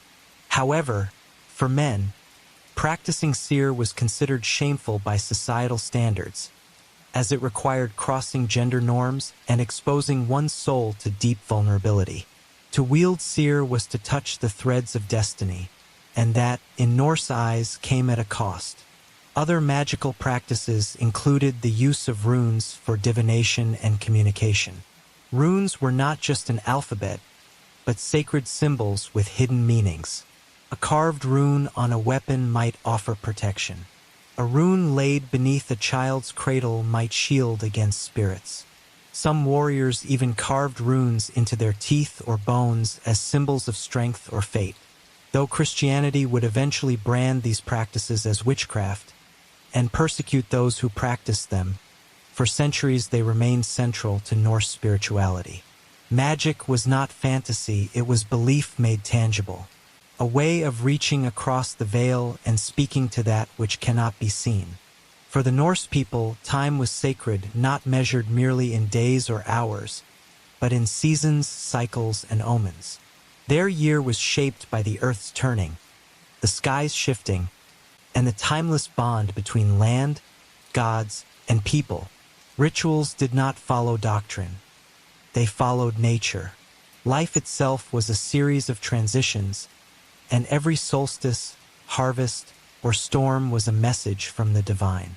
The Norse calendar was primarily lunar, divided into two main seasons, summer and winter. This binary view shaped their worldview. Light and dark, warmth and cold, growth and hardship. Each half of the year brought its own festivals, offerings, and communal gatherings. One of the most important celebrations was Yule, the midwinter festival, held during the darkest days of the year. Yule was a time of feasting, drinking, sacrifice, and remembrance. Fires were lit to chase away the cold and to honor the returning sun. Animals were sacrificed, and mead flowed freely in longhouses where stories of the gods were retold. The modern Christmas traditions of Yule logs, evergreens, and holiday feasts all echo this ancient ritual. Another major celebration was Disablat, a sacrificial rite to the female spirits, Dessert, protective ancestral beings often connected to fate and fertility. It was typically held in late winter or early spring, sometimes at the Thing, assembly, and involved offerings meant to ensure prosperity and protection in the coming year. The Dessert were seen as guardians of families and clans, bridging the mortal world and the beyond. Veterinator or Winter Nights marked the official start of the dark half of the year, a time to honor the dead, the ancestors, and the spirits of the land. Offerings were made at burial mounds, and families gathered for quiet remembrance. It was believed that during this time, the boundary between worlds grew thin, and the presence of the unseen could be felt most closely. In the warmer months, festivals turned to growth, travel, and blessing. The blots of early summer were often held in groves, lakesides, or atop hills, invoking the gods for good harvests, fertility, and fair weather for voyages. Thor was especially honored during thunderstorms, believed to be his hammer echoing through the heavens. These gatherings were not merely spiritual, they were deeply communal. They reinforced kinship ties, resolved disputes, and renewed the collective memory of the people. Singing, storytelling, and gift-giving played just as important a role as sacrifice and prayer. Interestingly, some festivals were deeply local, varying from one region or village to another. There was no centralized Norse church, only the rhythms of the land and the traditions passed down through generations. A fjordside farm might honor a local deity or land spirit unknown elsewhere. In this way, Norse religion was intimate and personal, shaped as much by weather and terrain as by myth. Even after the coming of Christianity, many of these festivals survived, rebranded as saint days or Christian feasts, but still following the old rhythms. A cross might have replaced a Thor's hammer, but the bonfires still burned. And beneath every new song, the echo of the old chants could still be heard. Though the world of the Norse gods has long faded into mist, the spiritual legacy of the Viking Age endures, not just in archaeology or sagas, but in the very fabric of Northern Europe's identity. The echoes of ancient rituals, beliefs, and mythological thoughts still ripple through time, reshaping themselves for new generations. Much of what we know about Norse spirituality survives because it was preserved, not destroyed. Iceland, in particular, became a haven for oral tradition. When Christian monks and scribes began writing down the Eddas, sagas, and skaldic poetry, they were often doing so from memory, recording the stories of their ancestors even as their own culture transformed. These scribes may have worn the cross, but their ink still carried the voices of the old gods. As a result, modern readers can access an unusually rich and detailed mythological landscape. We know the tales of Ragnarok, the creation of the world from the body of a giant, the weaving of fate by the Norns, and the endless feasting of fallen warriors in Valhalla. We know the symbols Mjolnir, Yggdrasil, the runes, not just as artifacts, but as living metaphors. Today, Norse mythology has seen a remarkable resurgence. In literature, film, games, and popular culture, the gods of the North walk once more. Thor is not only a Marvel superhero, he is also a reminder of thunderous tradition. Odin, the Wanderer, whispers from the pages of fantasy novels. Festivals once forgotten have been revived in Scandinavian villages. Even modern pagan and asatru communities now seek to reconnect with the old ways, blending ancient practice with contemporary life. But perhaps the most profound survival is in the values and worldview left behind. The Norse saw life as a struggle, one not always fair, often brutal, but worthy of honor and courage. They believed in living boldly, in facing the unknown with resolve, and in crafting a legacy that would be sung long after death. These ideals continue to resonate, especially in modern cultures shaped by hardship, cold, and endurance. The Christianization of the Norse world was, in many ways, not a replacement but a layering. Elements of the old belief system were folded into new rites, new saints, new symbols. The Vikings who carved crosses into their runestones were not erasing the past. They were adapting, blending, surviving. Just as their ancestors had crossed oceans and founded settlements, they now crossed the gulf between old gods and new faith, carrying pieces of both in their hearts. In the end, Norse spirituality was never about rigid dogma. It was about relationship with the gods, with fate, with the land, and with one's own story. Whether through a whispered prayer to Thor, a carved rune, or a tale told by firelight, the Vikings sought meaning in a world of chaos and cold. And in that search, that restless, poetic striving, they left behind something timeless. Paragraph 6. The art of the North, craftsmanship, symbols, and everyday beauty in Viking life. When we imagine the Vikings, we often picture warriors.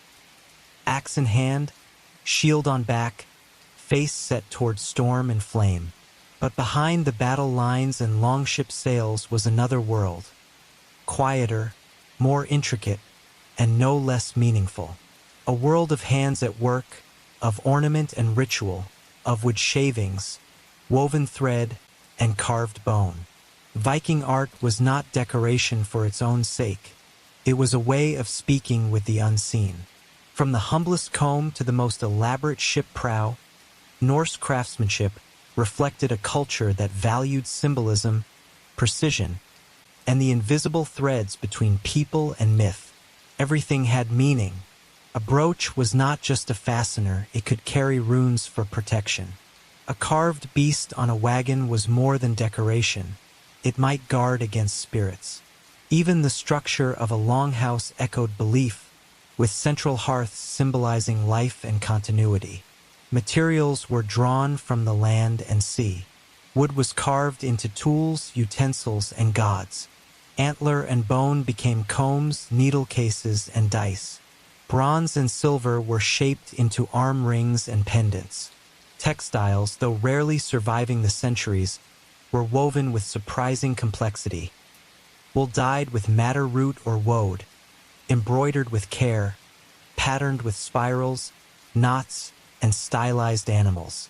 One of the most recognizable aspects of Viking visual art is the animal style. A design language of coiling beasts, elongated limbs, interwoven bodies, and fierce, abstracted faces.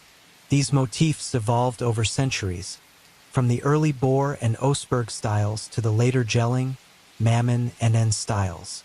Each reflected shifts in culture, contact with other peoples, and the inner language of Viking belief.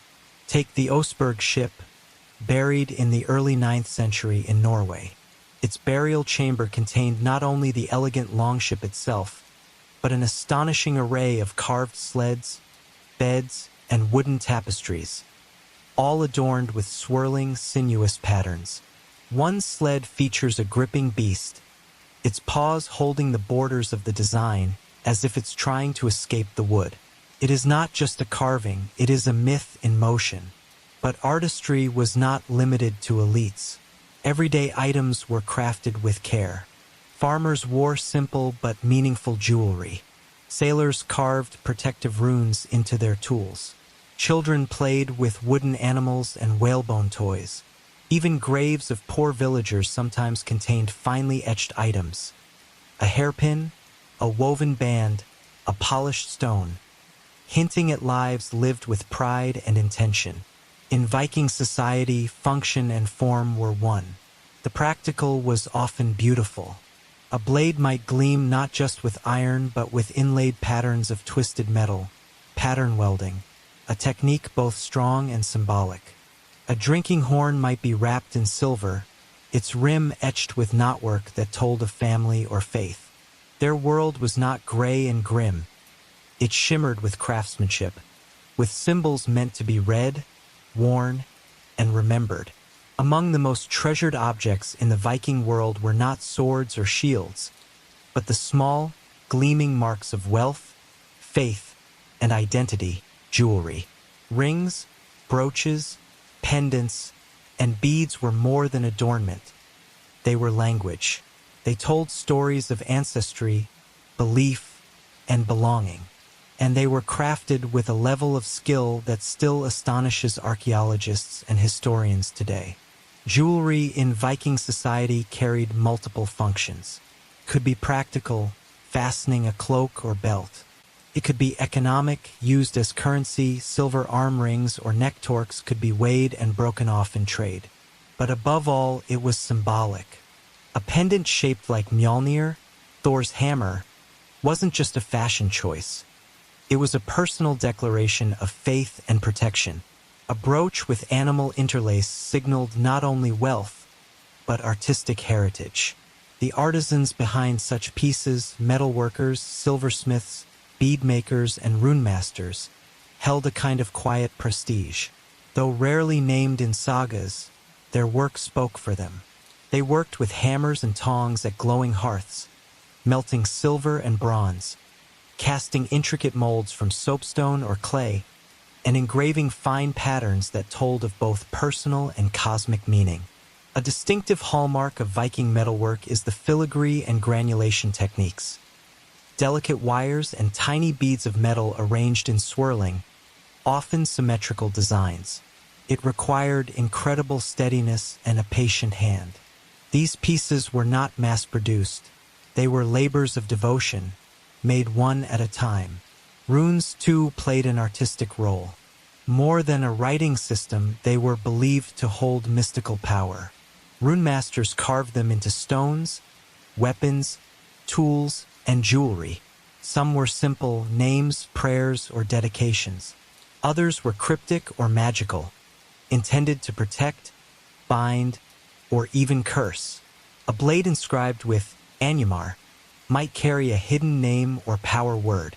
One of the most famous examples is the Birka pendant, discovered in a Swedish Viking grave, which combines a Thor's hammer with Christian cross motifs, suggesting a period of religious overlap. Another is the Firkit ring, etched with runes invoking healing and strength, found on a woman believed to have been a vulva. Viking women, in particular, wore elaborate jewelry, not only as personal display but as part of their social status. Paired brooches held up their apron dresses and were often linked by chains adorned with keys, knives, or beads. The weight and complexity of these ornaments spoke of a family's wealth and a woman's position. In many ways, jewelry was a mobile biography, and while elite pieces might be cast in silver or gold, humbler folk wore ornaments of glass, amber, bone, or pewter. These too held meaning. Amber from the Baltic was believed to hold sunlight and warmth.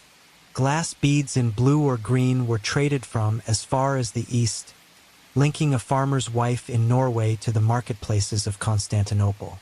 In Viking art, beauty did not live in palaces or temples. It hung from cloaks, sat on shelves, and traveled across oceans. And through it, even the most ordinary object became sacred. To the Norse, few objects embodied beauty, power, and identity as fully as the longship. It was not merely a vessel. It was a masterpiece, a myth, and a sanctuary. Each longship was a floating expression of community, craftsmanship, and cosmic order. Its design reflected not only nautical brilliance but deep spiritual symbolism, from the dragon-proud warships to the smaller merchant Nars that stitched the Viking world together. The construction of a longship required weeks of labor, the expertise of seasoned shipwrights, and the cooperation of an entire settlement. Oak was the favored wood, strong yet flexible, split rather than sawn, so the grain ran naturally and lent strength to the hull. Planks were overlapped in the clinker-built style, then riveted with iron nails and sealed with wool soaked in tar. The result was a hull that could flex with the sea, light enough to carry across land, yet durable enough to cross the North Atlantic. But beyond engineering, these ships were also sacred spaces. The prow, often carved into the head of a serpent, dragon, or beast, was believed to ward off evil spirits or intimidate enemies. Each carving had its own character, snarling, grimacing, coiled in motion, reflecting the personality or lineage of its owners. These figureheads were sometimes removed when entering friendly ports to avoid offending local spirits or customs. The most famous example of artistic shipbuilding is the Oseberg ship, discovered in a burial mound in Norway in 1904. Thought to have been built around 820 CE, the ship held the remains of two high-status women, possibly a queen and her attendant, along with rich grave goods, woven tapestries, carved animal head posts, a richly decorated cart, and kitchen supplies. The ship itself is breathtaking. A graceful profile, a curled prow like a fiddle scroll, and planks decorated with undulating animal interlace. It was not a warship, it was a floating temple. Even in battle, ships were treated with reverence. Warriors would paint and decorate their hulls, hang colored shields along the gunwales, and sometimes inscribe runes or charms into the wood. Sails were dyed with red and white stripes or adorned with symbols, not just for visibility, but for ritual power. These ships were also central to funerary practice. As described earlier, a high-status Viking might be buried within a ship, whether burned or entombed in earth. The ship was believed to carry the soul to the afterlife, much like the Egyptian solar bark or the Greek Charon's ferry. In this context, the ship became a bridge between worlds, between life and death, between myth and sea. Even today, these vessels captivate the imagination. Replicas of Viking ships still sail Nordic waters. Museums preserve their curved bones, and their image, symmetrical, proud, primal, remains an icon of northern identity. The longship was not just a machine. It was a living creature, a guardian, a storyteller, a symbol of both home and departure. While the might of Viking artistry often takes the form of longships and shimmering jewelry, a subtler, but equally rich expression of their creative world lived within the walls of the home, in the very wood beneath their hands and feet. Wood carving was the backbone of Norse material culture, adorning everything from everyday tools to sacred architecture. It turned simple structures into symbols and transformed household objects into heirlooms. In a land of forests and fjords, wood was abundant and essential. Most Viking homes, longhouses, were constructed from timber frames, packed with turf and straw for insulation. But these were not crude dwellings.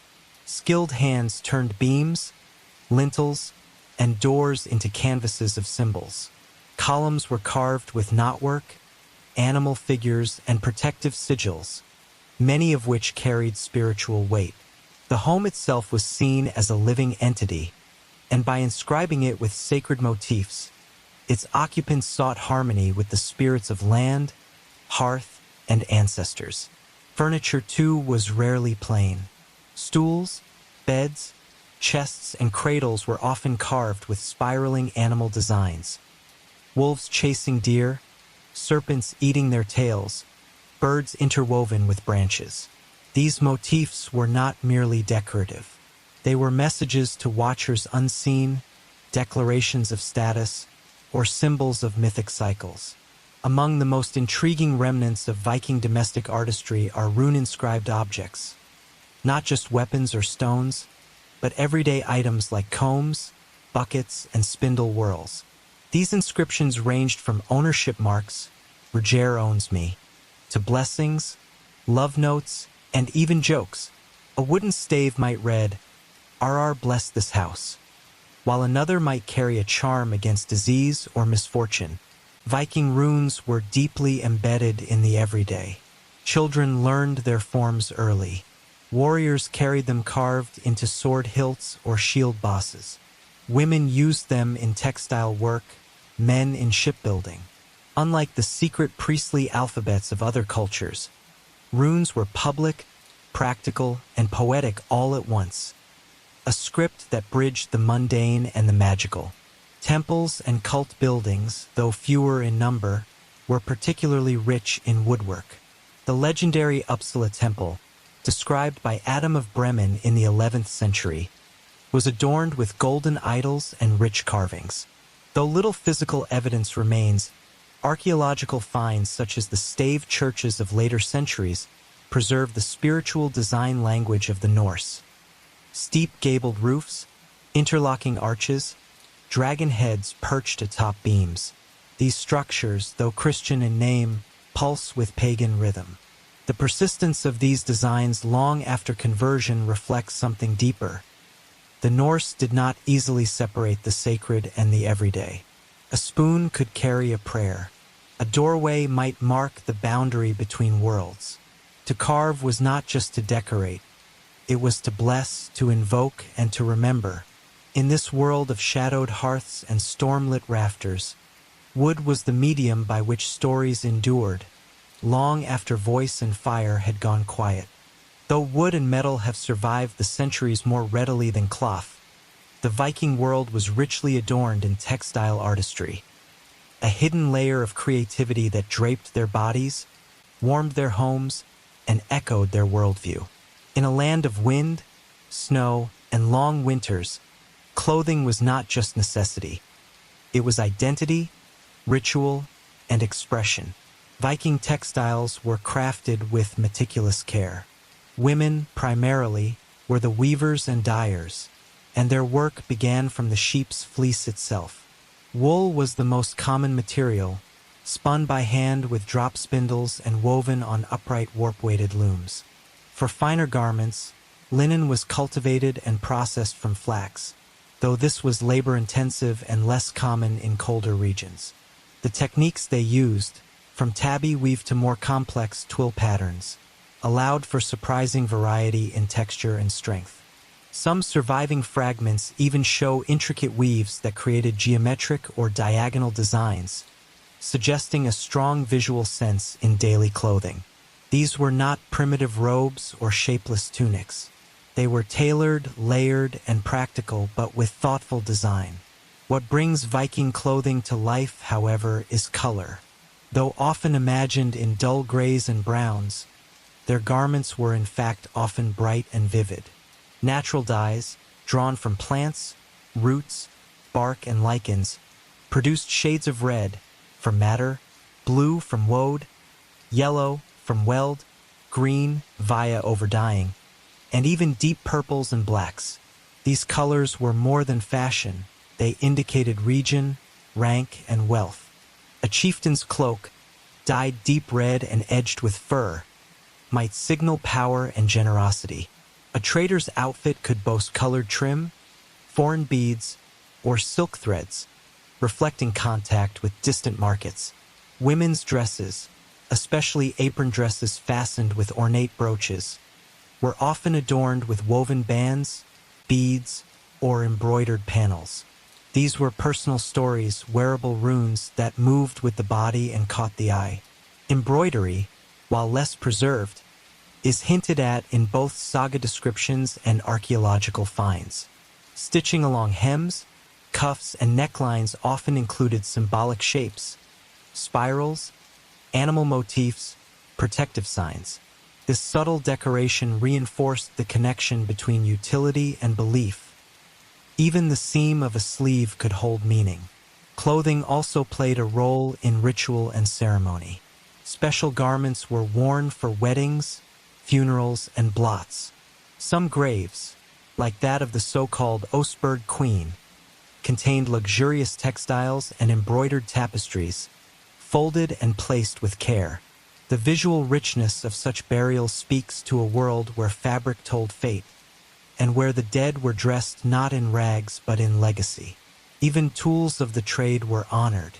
Spindles and weaving swords were often found in women's graves, sometimes carved, sometimes buried beside offerings.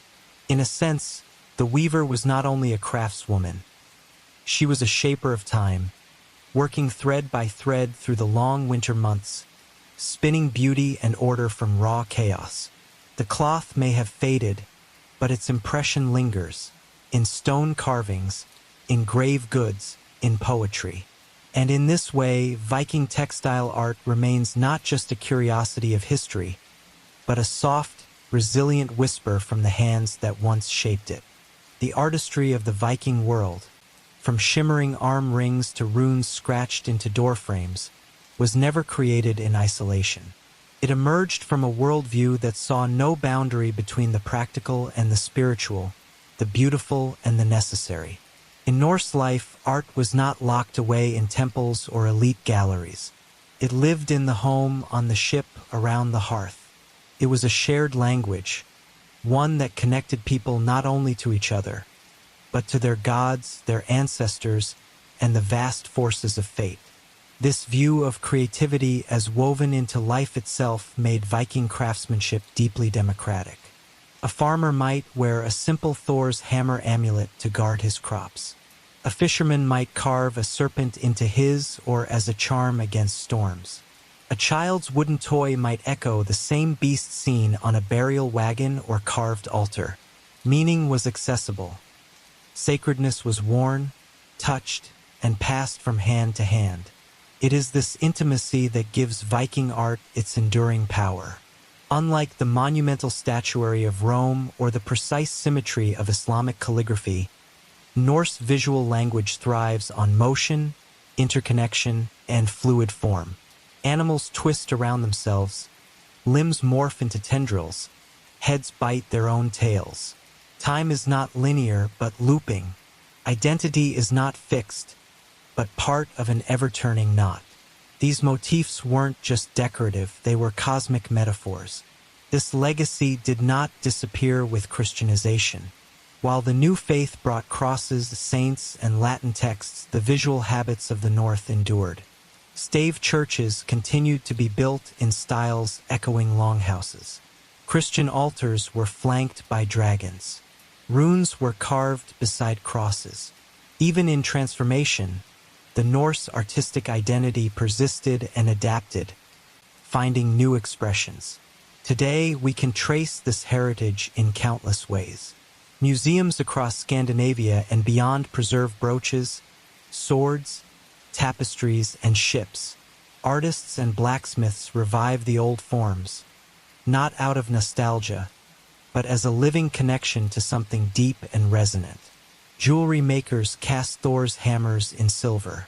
Woodcarvers decorate modern furniture with unstyled beasts. Tattoo artists trace lines that once graced burial stones. But perhaps most meaningful is how the Viking view of art challenges our own definitions. In modern life, where beauty is often confined to galleries or treated as luxury, the Norse remind us that art belongs to everyone, that a cooking pot can be sacred, that a carved spoon can tell a story, that to weave cloth or shape wood is not merely labor, but a form of reverence. In the end, the Vikings saw art not as a product, but as a process of honoring life itself. To craft was to participate in the order of the cosmos.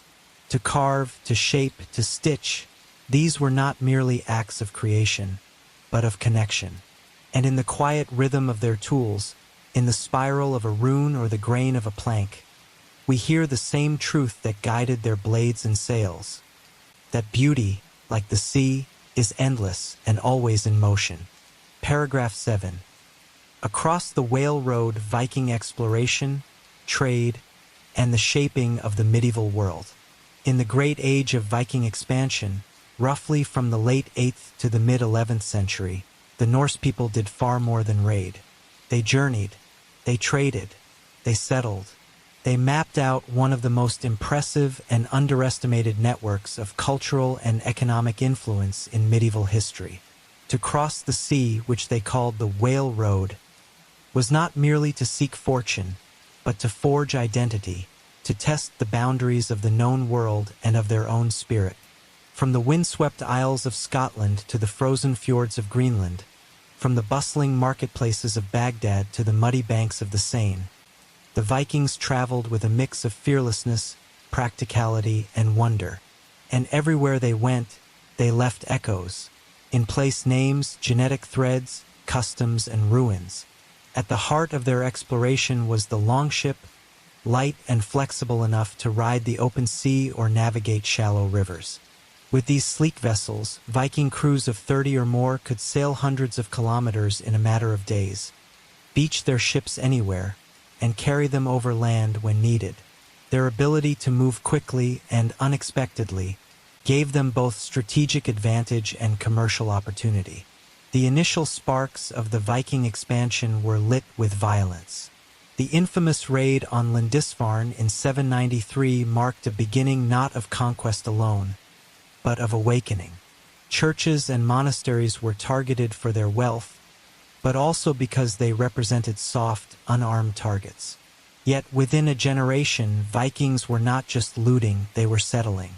In the British Isles, Norse communities sprang up in the Orkneys, Shetlands, Hebrides, and the Isle of Man York, or Jorvik as the Vikings called it, became a thriving Norse city with its own mint, markets, and rich urban life. In Ireland, Dublin began as a Viking slave trading outpost before growing into a major port. Further south, Norsemen navigated the rivers of France and the Low Countries.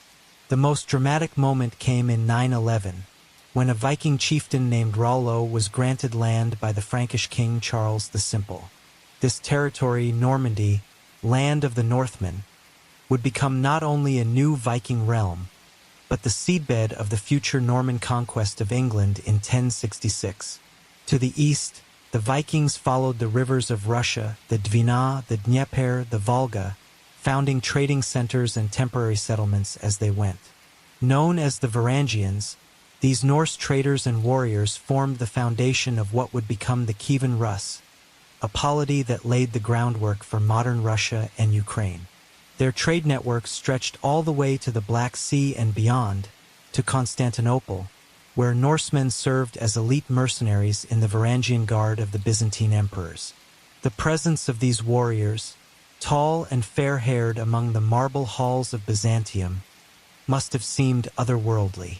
They were valued for their loyalty and ferocity in battle, and they brought back home with them coins, silks, and stories of a world far removed from the fjords. Farther east still, Norse traders made contact with the Islamic Caliphate. Arabic coins found buried in Scandinavian hoards by the tens of thousands attest to a vibrant commercial relationship. In exchange for furs, amber, and slaves, the Vikings received silver, spices, fine fabrics, and new ideas. Travelers like the 10th century Arab writer Ibn Fadlan recorded astonished accounts of the Rus, describing their appearance, customs, and funeral rites in vivid detail. The Norse were, to him, both barbaric and magnificent, a mirror of the unknown. But the most mythic journeys were those that pushed westward. Around the year 870, Norse settlers arrived in Iceland, a remote volcanic island where they established a free farmer society and one of the world's earliest parliaments, the Althing. In 982, Eric the Red was exiled from Iceland for murder and sailed further west, discovering and naming Greenland, where he founded colonies. And from Greenland, around the year 1000, Leif Erikson, Eric's son, sailed yet farther and came to a land he called Vinland, what modern scholars believe to be part of Newfoundland, Canada. This journey, centuries before Columbus, marks the first known European presence in North America. Though the Vinland colonies were short-lived, their memory lived on in saga and stone. These voyages were not accidental. The Vikings were extraordinary navigators, using sun compasses, wind, wave memory, birds, and even the color of the ocean to guide their paths. They understood the sea as a living map, one that required intuition, experience, and a spiritual rapport with nature. At home, their voyages were revered. Poets, skalds, composed verses of bold sailors, lost sons, and great discoveries. News of distant rivers and shining cities inspired the young and challenged the old. For a people whose mythology placed travel between worlds at the center of existence, the Rainbow Bridge Bifrost, the Nine Realms exploration was more than economics. It was destiny, and while the Viking Age would eventually wane, its impact remained. Cities, trade routes, and cultural bridges that they built helped shape medieval Europe. Their spirit of movement echoed in the Crusades, in the colonization of the Atlantic world, in the very DNA of places like Dublin, Normandy, and Kiev. Today, when we retrace their journeys, whether by ship replica or satellite map, we are following not just explorers, but artists, diplomats, storytellers, and pioneers of interconnection. Their world was bound by sea, but their vision reached far beyond the horizon. Paragraph 8. Law, honor, and the thing governance in Viking society. Though often romanticized as warriors and wanderers, the Vikings were also a people bound by law, custom, and deeply rooted systems of governance. In a landscape carved by ice and isolation, where scattered farms and rugged terrain could easily breed chaos, the Norse developed a legal culture that was at once flexible, sophisticated, and astonishingly participatory. At the heart of this culture stood the thing, the Great Public Assembly, a uniquely democratic institution where disputes were resolved, laws were recited, and decisions affecting the entire community were made. Across Scandinavia, from the southern Danish plains to the windswept reaches of Iceland and Norway's fjords, these assemblies served as the cornerstone of Viking political life. Each district had its own thing, held regularly in neutral or sacred ground, often an open meadow, a hilltop, or beneath an ancient tree. Here, free men gathered, sometimes traveling for days to participate. They would erect temporary shelters, cook over communal fires, and engage in heated debate. There was no single ruler at the thing, but a law speaker, known as the Longskummer in Iceland, stood at the center, not to dictate, but to recite the law. In a world where few could read or write, law lived through memory. The law speaker was chosen for his knowledge, voice, and impartiality. Standing on the low rock, he would chant sections of the law from memory, ensuring the continuity of tradition and the visibility of justice. At the thing, justice was pursued through compensation, not incarceration. If one man wronged another through theft, injury, or even killing, the proper route was not vengeance, but settlement. Wergild, or man price, was a system of payments proportional to the crime and the status of those involved. A chieftain's death commanded more silver than a laborer's, but in either case, balance was the goal. If settlement failed, a legal duel, holmgang, could be authorized, though this practice faded over time. For grave offenses, outlawry was the harshest sentence. To be skaganger, walked into the forest, meant losing all legal protection. Anyone could kill an outlaw without penalty. This punishment was often worse than death, as it meant complete exile from society. The outlaw was stripped of name, kin, and honor, a walking ghost. Yet Viking law was not only reactive. It also defined inheritance, land rights, marriage, and contracts, binding people to one another in networks of responsibility. Women, for instance, had the right to inherit property, initiate divorce, and represent themselves in court, rights that would be curtailed under later Christian and feudal laws. These liberties, while not perfect equality, reflected a pragmatic and surprisingly egalitarian ethos for the age. Political power in Viking society was also diffuse. There were kings, but they were rarely absolute. Most Norse regions were divided into chieftaincies, where local leaders, Gore in Iceland, Jarls in Norway, commanded respect through wealth, generosity, and personal alliances rather than formal authority. A chieftain was expected to protect his followers, host feasts, give gifts, and uphold the law, or risk losing his support. His power was as much earned as inherited. When conflict escalated between chieftains or kingdoms, war could break out, but even warfare was governed by unwritten codes of honor. Raiding a rival's livestock, for instance, was provocative but not always cause for bloodshed. Killing a messenger, however, or violating hospitality was a mortal offense. Honor drengskaper was both personal and public. One's reputation could endure generations or be shattered in a single foolish act. Sagas are filled with characters who navigate this razor's edge, where pride and justice meet. Nowhere is the legal mind of the Vikings better preserved than in medieval Iceland, which uniquely had no king for centuries. The Althing, established in 930 CE, was one of the world's earliest parliaments. Delegates from every corner of the island gathered at Ingvellir each summer to legislate and litigate. The site remains hallowed today, a symbol of national identity.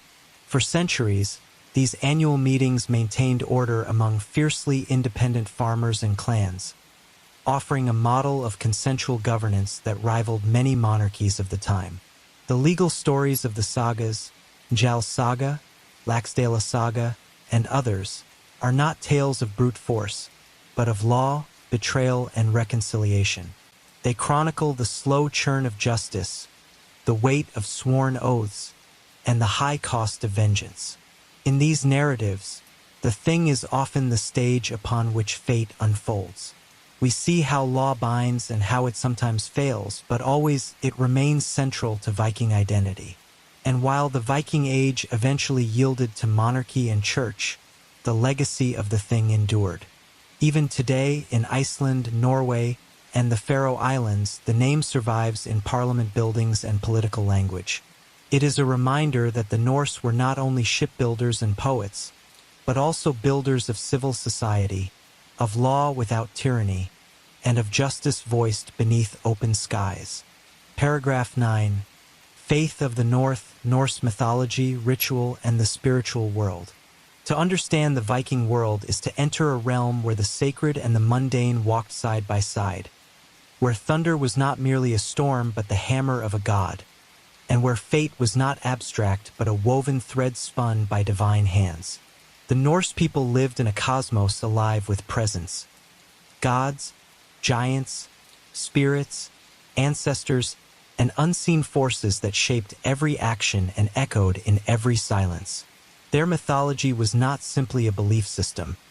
It was a living tradition that informed the structure of society, the rhythm of the seasons, and the meaning of life and death. At the heart of this cosmology stood the pantheon of gods, not aloof or distant, but visceral and flawed, deeply enmeshed in the world of humans. Odin, the All-Father, was the god of wisdom, poetry, war, and death, a one-eyed wanderer who traded his sight for knowledge and hung himself upon the world tree, Yggdrasil, to gain the runes. He was revered by warriors and poets alike, a figure of mystery and sacrifice. Thor, his thunder-wielding son, embodied strength, loyalty, and protection. Farmers prayed to Thor for fair weather and fertile soil, while warriors called upon him before battle. His hammer, Mjolnir, became a potent amulet worn around the neck, a symbol of faith, strength, and resistance, particularly during the rise of Christianity. Freya, goddess of love, fertility, and war, received half of the battle slain into her hall, while Freyr, her brother, ensured good harvests and prosperity. There was also Loki, the trickster, unpredictable and cunning, who brought both aid and chaos to the gods. These deities did not promise eternal paradise, but were locked in a tragic cycle leading to Ragnarok, the end of the world, a final battle where gods and giants would destroy each other, and from the ashes a new world would rise. This worldview was not built on reward and punishment, but on acceptance of fate, honor, and the inevitability of death. Norse spirituality was expressed through rituals both grand and intimate.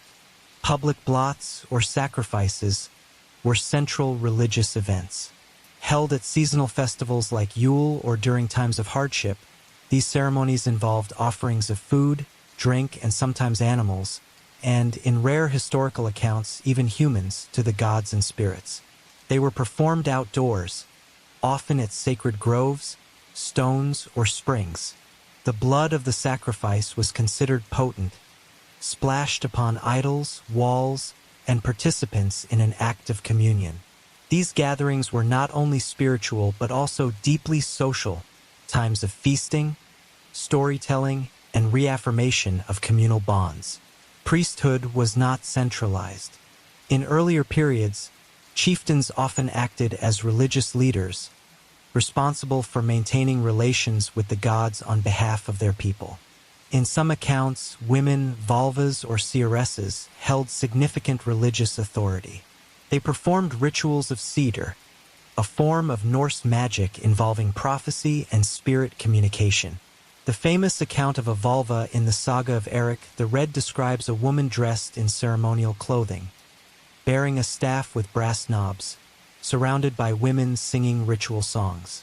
She sat elevated, offered food and respect, and in turn, she answered questions about fate and the future. These prophetesses walked the liminal space between worlds and were treated with both reverence and fear. The spiritual world was rich with other beings as well: Landvetter, land spirits; Alfr, elves; Dazur, female ancestors; and Draugr, restless dead. Each had its own sphere, its own personality, and its own demands. Travelers would offer to the Landvetter when crossing new territory. Graves were tended to keep the dead at peace. Bad luck was often seen not as misfortune, but as a disruption of balance between the worlds. Even homes had guardians, spirits tied to hearth and family. Burial practices offer profound insights into Viking beliefs. The dead were not merely disposed of but sent on a journey. Some were buried in ships, as discussed earlier, symbolizing their passage to another realm. Others were cremated on pyres, the smoke believed to carry the soul skyward. Grave goods were generous and symbolic. Weapons, tools, jewelry, and even sacrificed animals or slaves. The more powerful the person, the more elaborate the burial. The famous Oseberg burial contained 2 women and a wealth of artistic items, suggesting not only high status but spiritual power. It is believed by some scholars that these women may have been priestesses. Norse mythology and spiritual thought were also encoded in the runes. More than letters, they were magical symbols. Runes could be carved for protection, blessing, or cursing.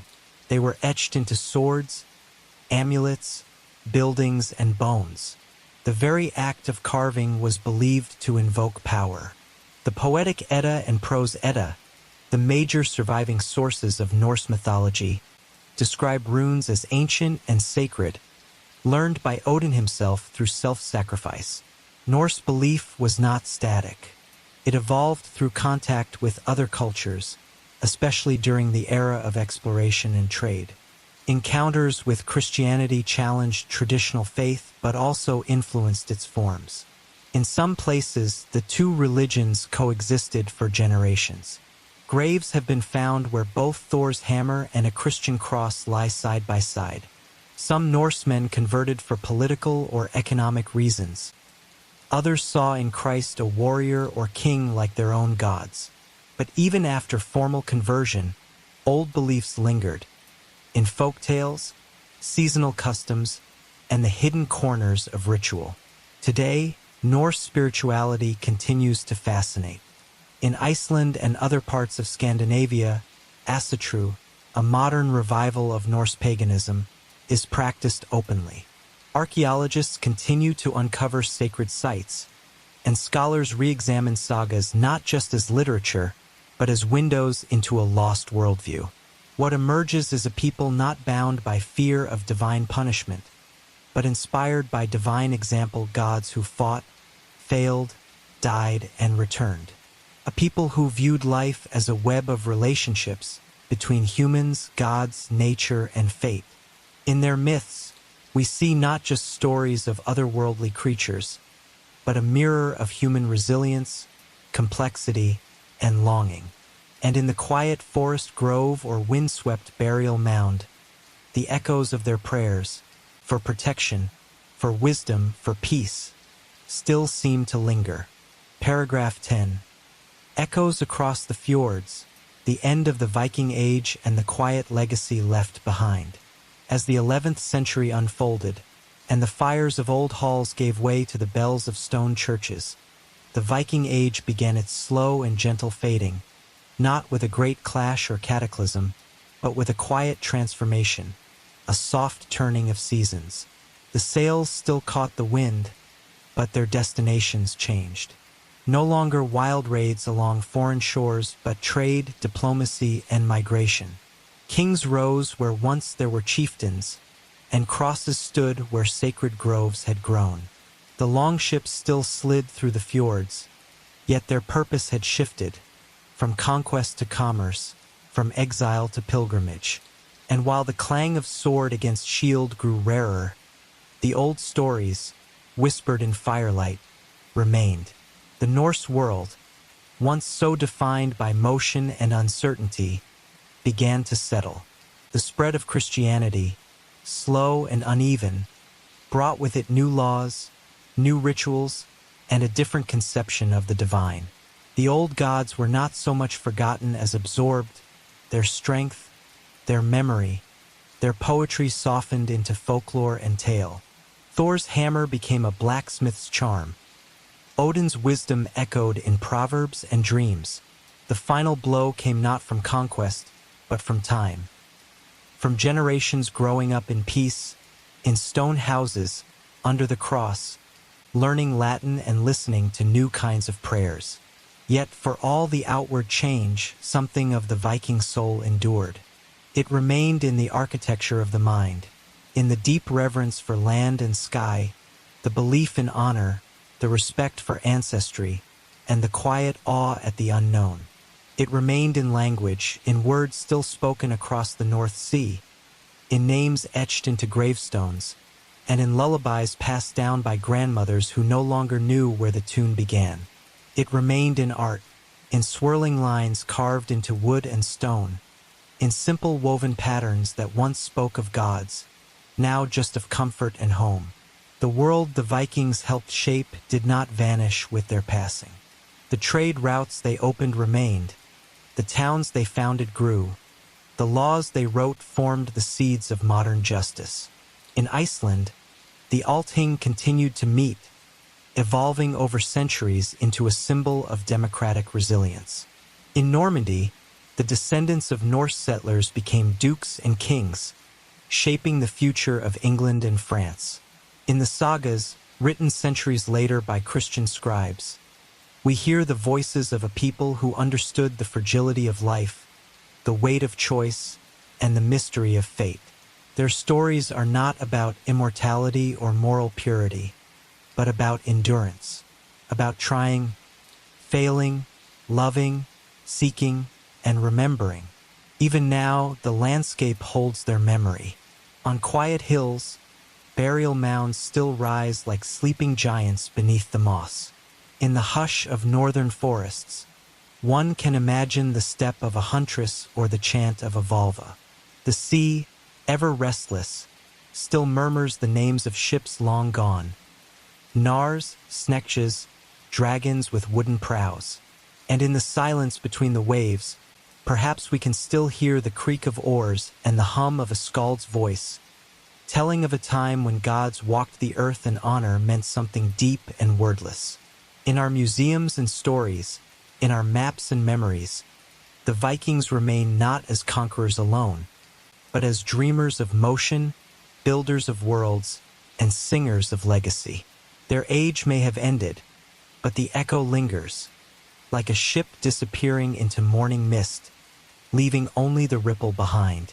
Thank you for joining us on this quiet journey through the forgotten fjords, echoing halls, and sacred memories of the Viking world. If you enjoyed this story and would like to hear more peaceful explorations of history, consider subscribing to the channel and leaving a like. Your support helps keep the past alive, one calm story at a time. Until next time, rest well, Crescent Moon.